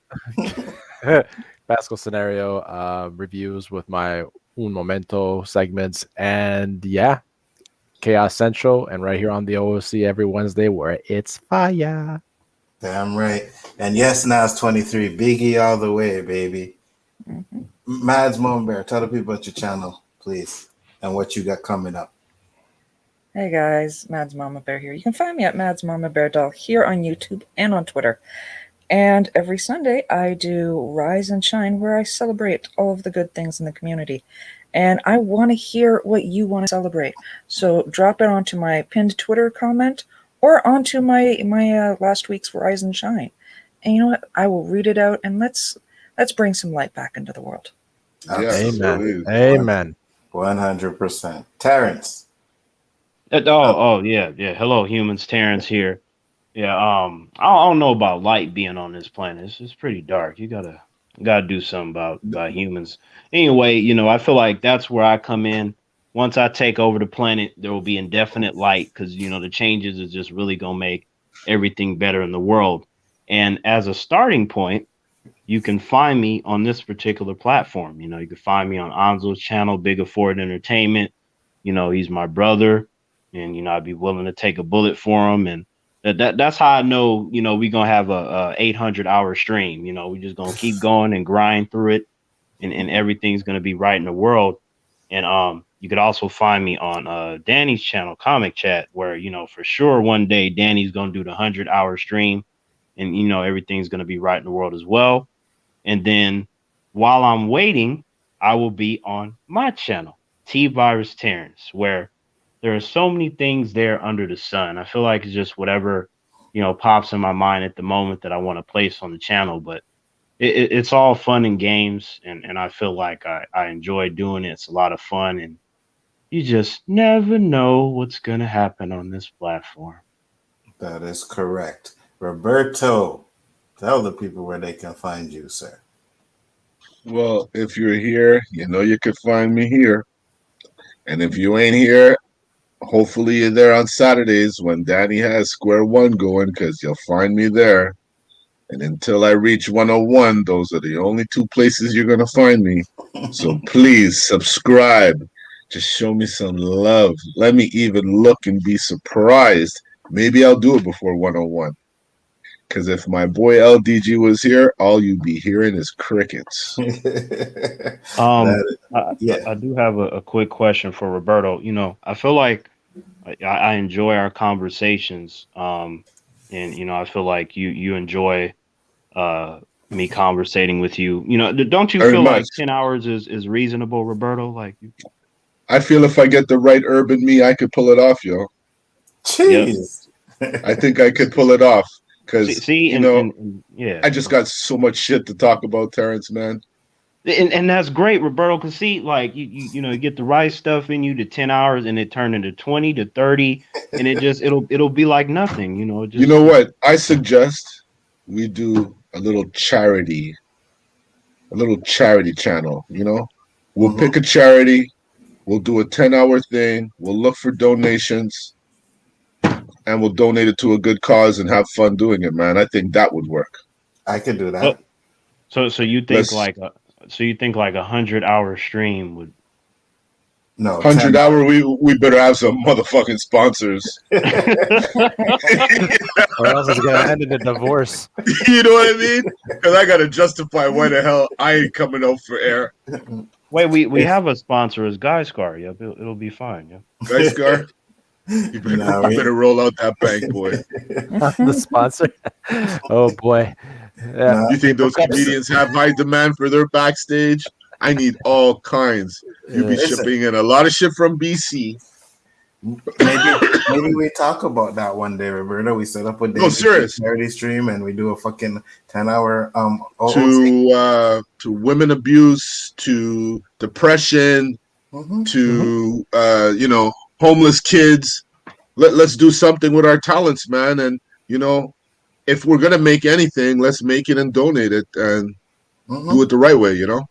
I agree with that. And see, you can't underestimate yourself being a sponsor, Guy Scar, because you got to keep in mind, like, sometimes in life you got to look towards the future. And if you look towards the future, Guy Scar, when I've already taken over the planet, see, that's where you're going to be so important that so many humans will already have respect for you. Wow. This guy is good, yo. Yeah, he is. With that being said, guys, we're going to close it up. The channel, Bigger Ford Entertainment, O.O.C. I'm glad you guys came to check it out. Friday, we will be doing Chris's chaos conversation. I'm sorry, Rule of Three with a side of Tabasco. Jeez. Since we didn't do it today, so be sure to check that out. Again, Danny does the WandaVision. Oh my God, where am I living in the past? You died. I am. Danny does the Falcon and Winter Soldier Roundtable, which will be on Sunday, 8:30 EST. So make sure you guys check that out as well.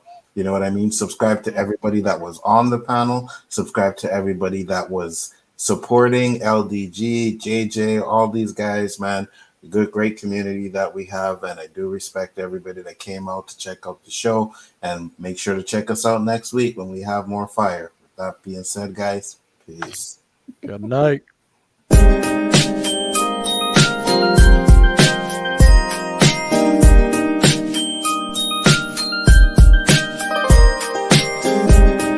greatest trick the devil ever pulled was convincing the world he didn't exist.